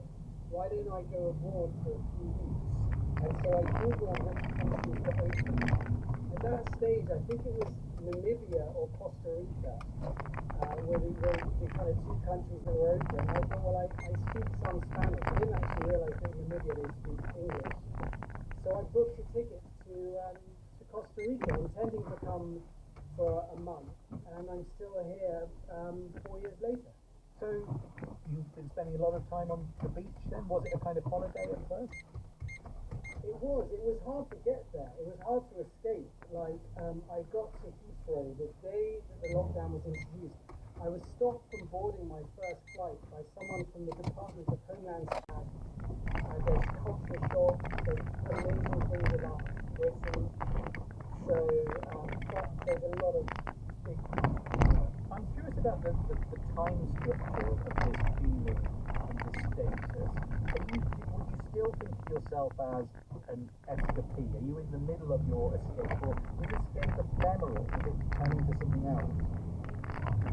I think it turns into something else. There's a honeymoon period, which is just pure kind of joy. And then the problems you had before, the personality flaws you had before are still there. And you still have to face your kind of basic issues. So then it becomes a bit more of a job. Johnny, what do you make of your experience? Are you feeling any envy as it describes the beachside life there? Oh, I mean, the idea of the Portugal, the cow block, it sounds sort of reassuringly mundane, which is great. I'm just thinking how it almost sounds like Costa Rica trapped you once you got there, like you went to your temporary escape, and then you're still there. And it was making me think about how escapes can turn into their own kind of racist listing.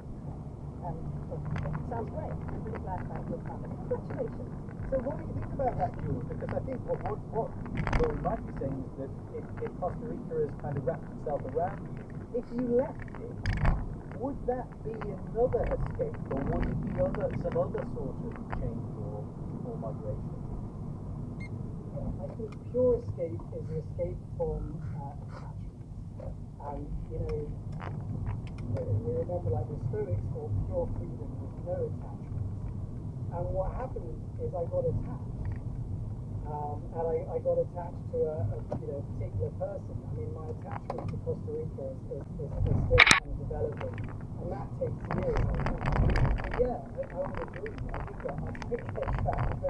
But in a way, I think that's a kind of development where there's a certain kind of, I don't know, maybe immaturity, which is much more free, but actually lacking in commitment. What do you make of this process that you undergone? Do you feel any envy of it? Are there things that you do to escape in your own life? I very much identify with your claim that however much you escape, you end up taking yourself with you, which is the sad truth of escapism, that ultimately, you know, as a scholar of cinema, when you go to the cinema to escape, you're still yourself at the movies. You're a scholar of cinema, you're also a roller skater. Oh yes. I believe. Does that take you to Xanadu as a kid to Olympic ground, or do you do that in a rooted and unsung theatrical way? Well, I'm assuming for an experience on possibly having done a little research knowing that. So I play a sport called roller derby. It's a full contact sport played on quad roller skates. And you have a roller derby name that you skate under. So have you saying it the American way, derby? Yes, I began skating in America, and my roller derby name is Oblivion Newton-John. So it's very much inspired by going to Xanadu, although more recently it took me to Malmo in Sweden, aka Crime City. That's the name of their roller derby team. So it takes you to wonderful places. Okay, but you don't escape yourself even on the wheel. You never escape yourself or your body, sadly. Nori, you left a very difficult family situation in Lahore when you were in your teens. Is your life an escape story?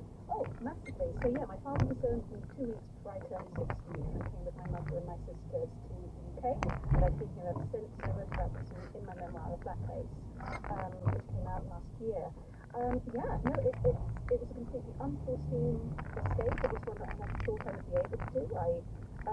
And I still feel like my life now is a dream. It's been, I've lived more than half my life here. Oh, absolutely. Well, part of that, but part of it is the feeling as well. It seems to be free. I'm still thinking like that. Jonathan, you held teaching jobs in Germany and Albania and the Czech Republic. Not all academics are so motile. Was there an element of escape in this? I think there was. I currently live about 2 miles from where I grew up. So whatever escape I performed, I guess, was inconclusive. But yeah, I certainly had my random side. I used to move around in my 20s, and academic life is one that can be compatible with that. Sadly, can also be it can enforce that on people that want to be more rooted. But it's certainly got its benefits. Now, in my 20s, when I was an English as a foreign language teacher in the 90s, Eastern Europe, the new Eastern Europe, I'd say there was a certain type of person who I encountered in that business who was attached to it because they were more plausible away from their home country than they might have been in it. Do we know this kind of person, Nori? You encountered this type? Absolutely, the person really makes sense. Right, yeah. I feel that's because we encounter in Graham Greene's novels, but they do exist in real life, I think. People who run away from things. That's a kind of suspicion that it's people on the move like that. I think there's that. I think there's also people who are somehow displaced or new settlers. They gain certain resources they can use to identify themselves. They can stereotype themselves in a positive way. They can adopt certain personas that wouldn't be available to them in the place where they came from. And I think that's partly what's attractive to people that have moved of volition rather than of necessity. They have options for which they were home. Jules, has anybody ever accused you of running away? not to my face. I think it's totally true. I mean, Costa Rica is full of expats, mainly from the States, but there's a lot of eccentrics. Expats are often eccentric people who don't quite fit in at home, and you know, yeah, so you see that a lot. So then some of them are quite tricky people. I think that it's a very good point that sometimes living abroad allows you to be somewhat different or to express maybe aspects of you that your home culture doesn't let you. I'm very interested in Aldous Huxley, and he moved to California in the 30s, partly because he was very interested, like I am, in kind of spirituality, you know, in ecstatic experiences, and that was just more okay in California than it is in the UK. I think that was maybe somewhere in the mix of me living on the West Coast as well, is that I was interested in that kind of spirituality, ecstatic experiences stuff, and it, you know, it's way more accepted here. So over here, I feel more of a English person. So people might travel in order to find a culture that was more accommodating to them, but I wonder whether sometimes people might feel more free. People have experimented with the idea that we might escape the familiar, the world that we know very well, for the sake of imagination, for the sake perhaps of critical perspective on the here and now. And sometimes that takes the form of imaginative explorations of foreign lands, sometimes it takes the form of the future, so transporting in time as opposed to transporting in place. And I think kind of common to both of those is some sense of how you can better understand the familiar if you move away from it, at least mentally. Of course, in political terms, escapism often has a bad name, but I think there's plenty to be said with something. Is utopian fiction escapist? I'm thinking that it's often about, as you say, a character who leaves our world and enters another one organised on different lines. The hero William Morris's 1890 novel, News from Nowhere, for instance, arrives in a world where there are no big factories and everybody's a kind of artisan bread maker. Right? Exactly. William Morris, Edward Bellamy, one of the 18th, 19th century precursors. Is it escapism? Well, this is interesting. So I think at first glance you might think it is a sort of distraction from the here and now, a chance to take stock. But at the same time, of course, most utopian fiction, certainly Morris, Bellamy, but many others, has a certain political intent to it. And it's not that you travel to a world that you are completely then detached from the here and now. You return with something from that world. So possibly you, in some of these formats, you go to sleep. In Bellamy's case, you go to sleep and you wake up in the future. Or Sebastian Messier, future of the 18th century. Again, the dream format is quite common. You might think the dream suggests escapism, it's retreat into the unreal. But I think what makes it not quite that, and not quite escapism in the sort of pure sense, it's not kind of what happens in that social stasis aspect. It's no, because when you come back from that imaginative voyage, you bring something with you as a reader, as a protagonist in a novel, some kind of insight, some type of political understanding, and possibly motivation to do something differently in the here and now to which you return. So in that sense, an impure form of escapism. So what is it in its pure form, Noreen? When we speak of escapist literature, what are we talking about? Can you offer us a taxonomy? Oh, yeah. So the word, it's definitely got a sort of negative connotation to describe literature as escapist. I think the most escapist genres people typically think of romance, fantasy, science fiction, crime, thrillers, that kind of thing. And obviously these are also very gendered genres. These are the genres that women and young adults are often drawn to. And then we have to ask ourselves, are these organizations that might have the capacity to bring those to bear on real people? Jules Evans, what do you make of this? But it's perfectly reasonable and decent to maintain an agnostic position, isn't it? Yeah, absolutely. I like Taoism as a philosophy, and they teach this idea of suspending judgment, admitting the limits of what we know, epistemic humility, and that can help you change as well. You can become ossified in your opinions and prejudices. You don't even know why you thought them in the first place, but they're just there, they're part of the furniture.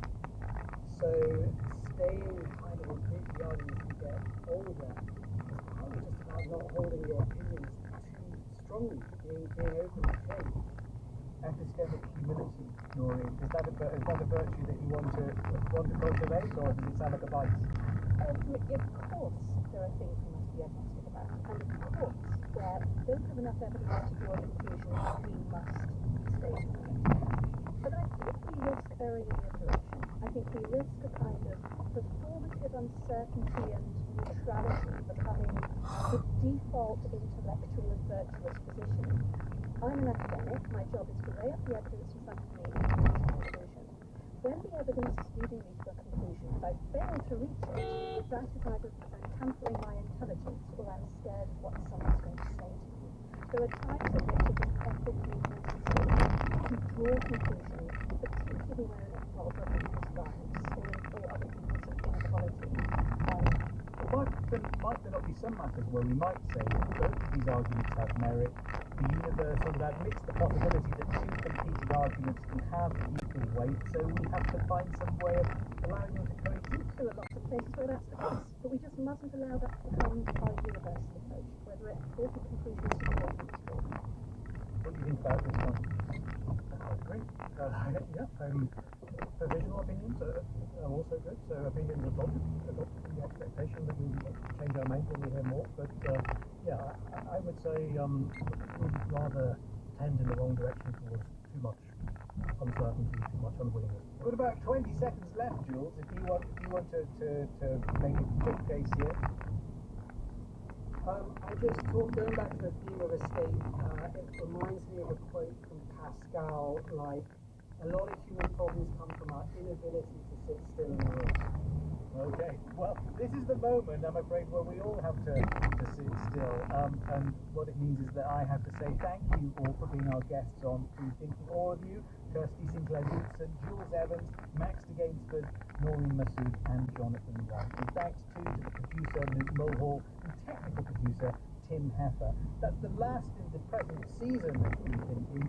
Thank you for being with us. If you find some form of escape this summer, then we'll be waiting for you when you return. Free Thinking was presented. Shaw Way presents the world's night things. But first, we look at weather forecasts for the next 24 hours to come. Tonight, Wales, Northern England, and the south of Northern Ireland will turn increasingly dry to the west. Northern Wales will see patchy rain later. Elsewhere, there will be clear spells and a few showers in northern Scotland. Tomorrow, Wales and Northern England will have plenty of showers and patchy light rain. The West Midlands and southwest England will see extensive showers and stay mostly dry. In northern Scotland, it will be breezy and wet cloudy. A few showers. The rest of the UK will remain dry with some spells.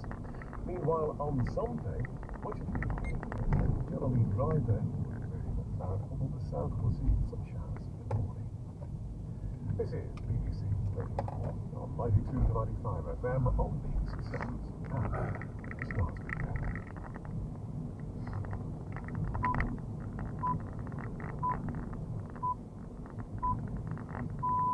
Good evening and welcome to The World Tonight. I'm Sean May with the headlines. What I have no doubt about is this guy was in his alter ego. This was a comedy act. It was designed to hurt us. And sadly, some people believe it. Nigel Farage tells the audience in Birmingham, BBC Question Time tonight, that Reform UK has been set up after undercover filming by Channel 4 News filmed some of his campaigners making racist and homophobic remarks. I'm joined by his deputy. What's the evidence of the conspiracy? Also tonight, President Joe Biden attempts to regain his footing after a stumbling, at times incoherent performance in the first presidential debate against Donald Trump. I may not be as young as I was, he tells activists in North Carolina, but I'm honest. I don't walk as easy as I used to. I don't speak as smoothly as I used to. I don't debate as well as I used to. But I know what I do know. I know how to tell the truth. But is Mr. Biden honest enough with himself to concede that maybe someone else may have a better chance of beating Mr. Trump? We'll have live discussion at that point with two leading Democrats. And diplomatic indigestion caused by the doner kebab. ingredients change, products change, the way we do things change. It's all true, but it originates from the country and it was innovated by communities from Turkey. So it only makes sense for the country to apply for this protected status. It's not making German kebab makers happy. It would mean their recipe was no more. That's all after the BBC News breakfast this evening. The leader of Reform UK, Nigel Farage, has reiterated his claim that footage showing one of the party's activists making racist comments about Rishi Sunak was a political setup of astonishing proportions. The undercover footage obtained by Channel 4 News. Appearing on BBC Question Time this evening, Mr Farage suggested the man may have been paid. Channel 4 said it did not pay the officer or anyone else in this report. Here's our political correspondent, Leila Knapp. Nigel Farage doubled down tonight when challenged over the racist and homophobic comments made by Reform canvassers captured by Channel 4 News. He insisted one of those who'd been filmed, Andrew Parker, was an actor and said it had been a deliberate attempt to smear his party. Mr Parker told the Press Association earlier that volunteering for Reform UK was separate to his acting job and he regretted the language he had used. He declined to comment further to the BBC tonight. Rishi Sunak said he was hurt and angry having heard the racist insults used to describe him. Channel 4 says it stands by its journalism. On Question Time tonight, after being challenged over racist comments made by some Reform candidates, Mr Farage insisted he had been failed by the vetting company his party hired and appeared to disown 3 candidates live on air, saying he didn't want anything to do with them. President Biden has rejected suggestions he's not fit for the job. His first public event since he struggled in a televised election debate with Donald Trump last night. At a rally in North Carolina, he addressed criticism of his performance in front of a crowd of Democratic Party supporters.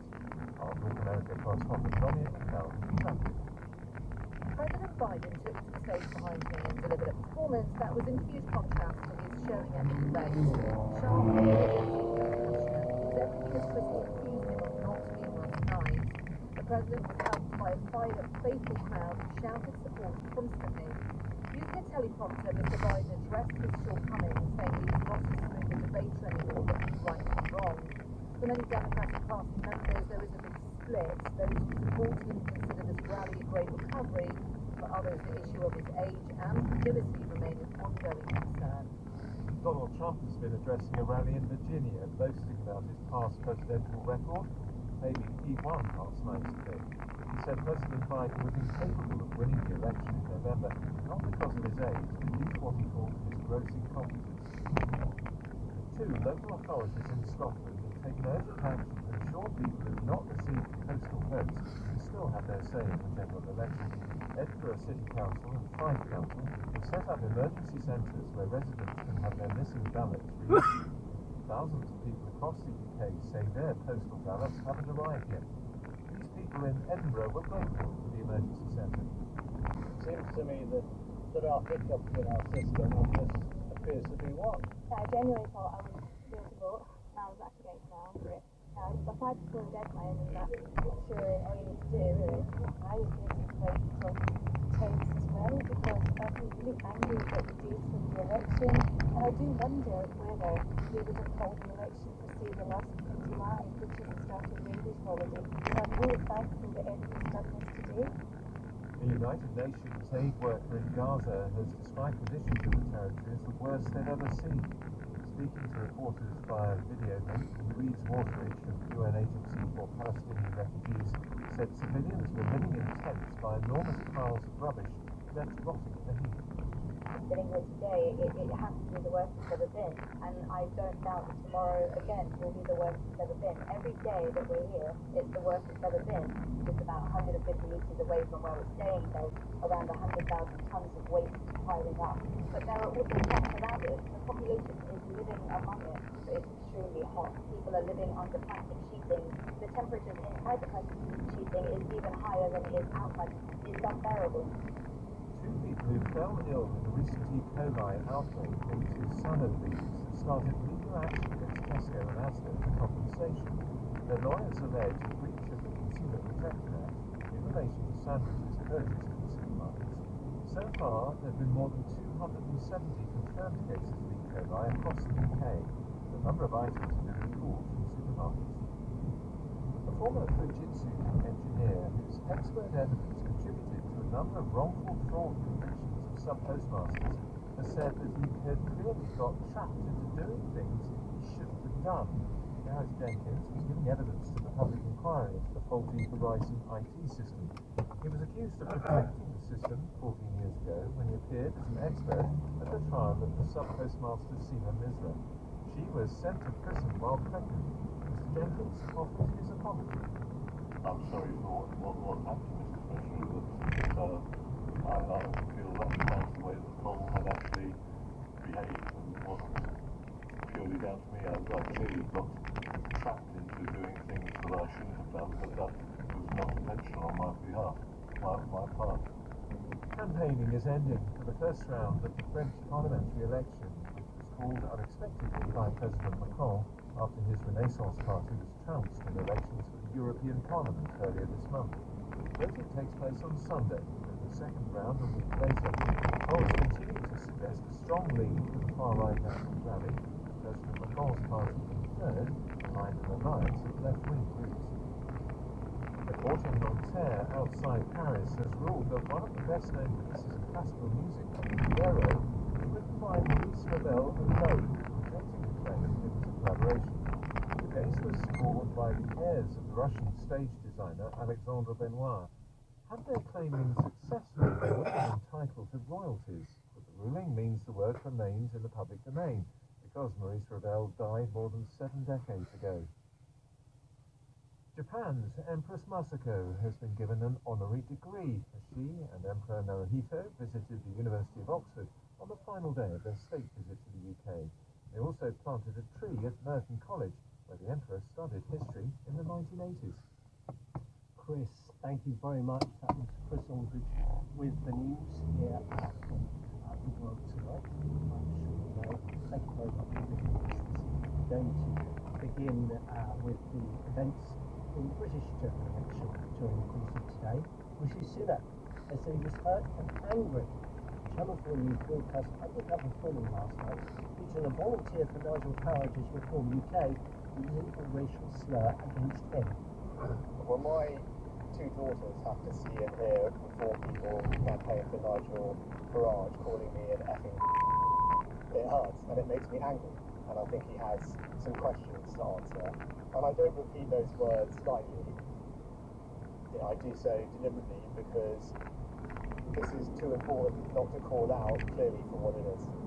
I have, for instance, Nigel Farage was in Birmingham this evening, along with the co-leader of the Green Party. The questions are obviously President Hannah Miller is there. Hannah, did Mr Farage expand on his earlier expressed claim that the undercover investigation by Channel 4 was in some way stitched up?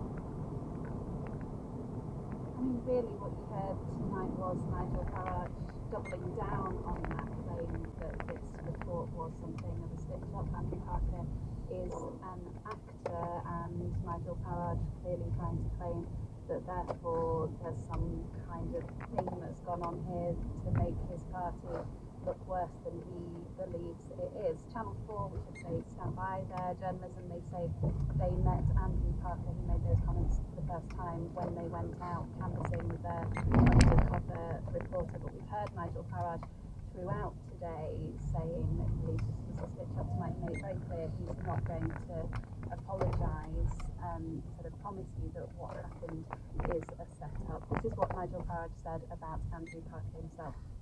What I have no doubt about is this guy was in his alter ego. I've even found now on TikTok this guy doing sort of Alf Garnett type stuff. This was a comedy act. It was designed to hurt us, and sadly, some people believe it. Let me promise you, So who do you think I would want have nothing done to do with people like him, and he has nothing to do with us. It's worth saying some of those films making homophobic comments were known to Farage, closer to him. He has said that they won't be involved in his campaign going forward. They, of course, were canvassers, but there has also been difficult questions for Reform UK about some of their candidates, and he was asked for quite some time tonight at the Question Time special about people who have made racist remarks and not been disowned by the party. At one stage, he appeared to distance himself live on air from one of the candidates. Let's just take a listen to that. Why are they still standing as your candidate? I inherited a start-up party. Remember, I've been doing this. Why are they still standing as your candidate? Well, they're not. They've been disowned. In most cases, they've been disowned. But people like Lily, I mean, honestly, what he said is criminal. So why is he your candidate? Wrong. I have no idea why this man... You are the I wasn't. You are now. I inherited this. It was a start-up party. I paid a professional London betting company to weed this out. The work wasn't done. I mean, you heard the laughter from the that we heard tonight. Hannah Miller in Birmingham, thank you very much. For David Bull is the co-deputy leader of Reform UK. He's in the spin room of Question Time debate, discussing and explaining to journalists what Nigel Farage meant. Mr. Bull, thank you very much for staying on for fully over an hour after it all finished to talk to us this evening. We're grateful to you. We need to sort of get as far as we can with this situation of the remarks that were made by these two people, filmed by Channel 4 News. Just before we deal with the circumstances, what would you say to Rishi Sunak's daughter if you had the opportunity to speak to them about those remarks which you find to have found so deeply offensive?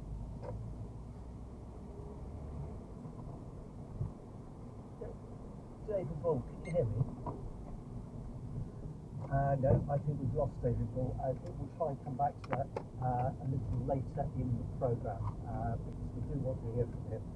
We'll take a pause and we'll cross the Atlantic to ask a big question, a question being asked by millions of Democrat supporters and indeed their Republican opponents. Okay, I'm told that we do have David Bull back with us. David, did you hear the question? What would you say to Prime Minister's daughters to offer some kind of explanation for the remarks made by somebody apparently campaigning for your party using a deeply offensive racist epithet about their father, the Prime Minister of this country?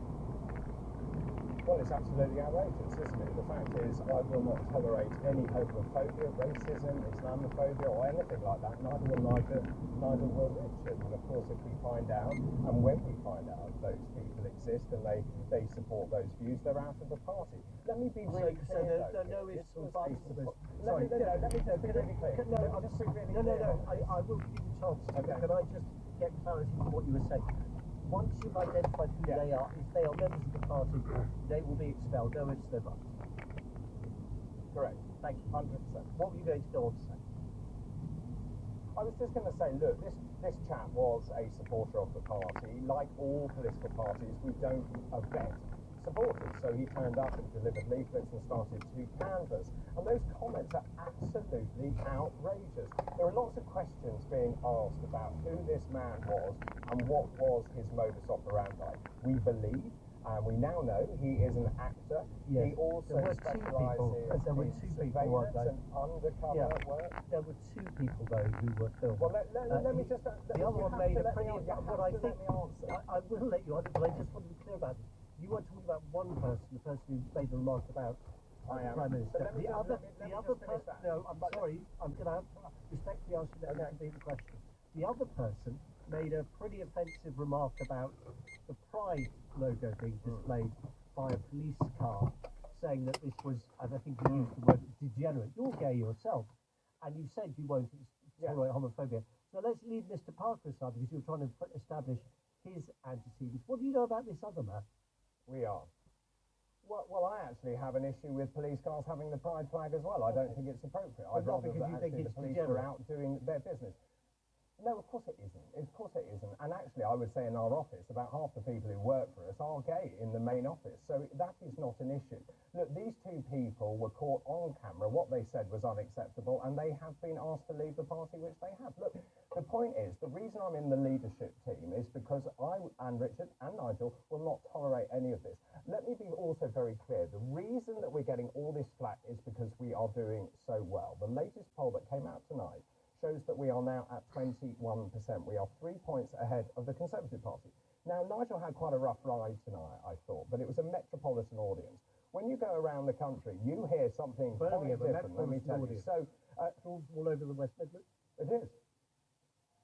well, Birmingham is a metropolitan area, but when you go out and largest about, city, but in it's Sunderland, we quite had a diverse part of the country.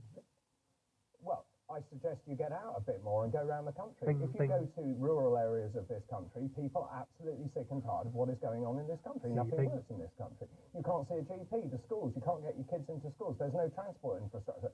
Adrian Ramsey made some very interesting comments, for example, about how we decarbonise, and he mentioned Suffolk. I live in Suffolk. There are no buses. You can't do it. He had no answers about cars. And actually, when you talk to people on the street, they are not interested in net zero. It is not top of the priority list. Co-deputy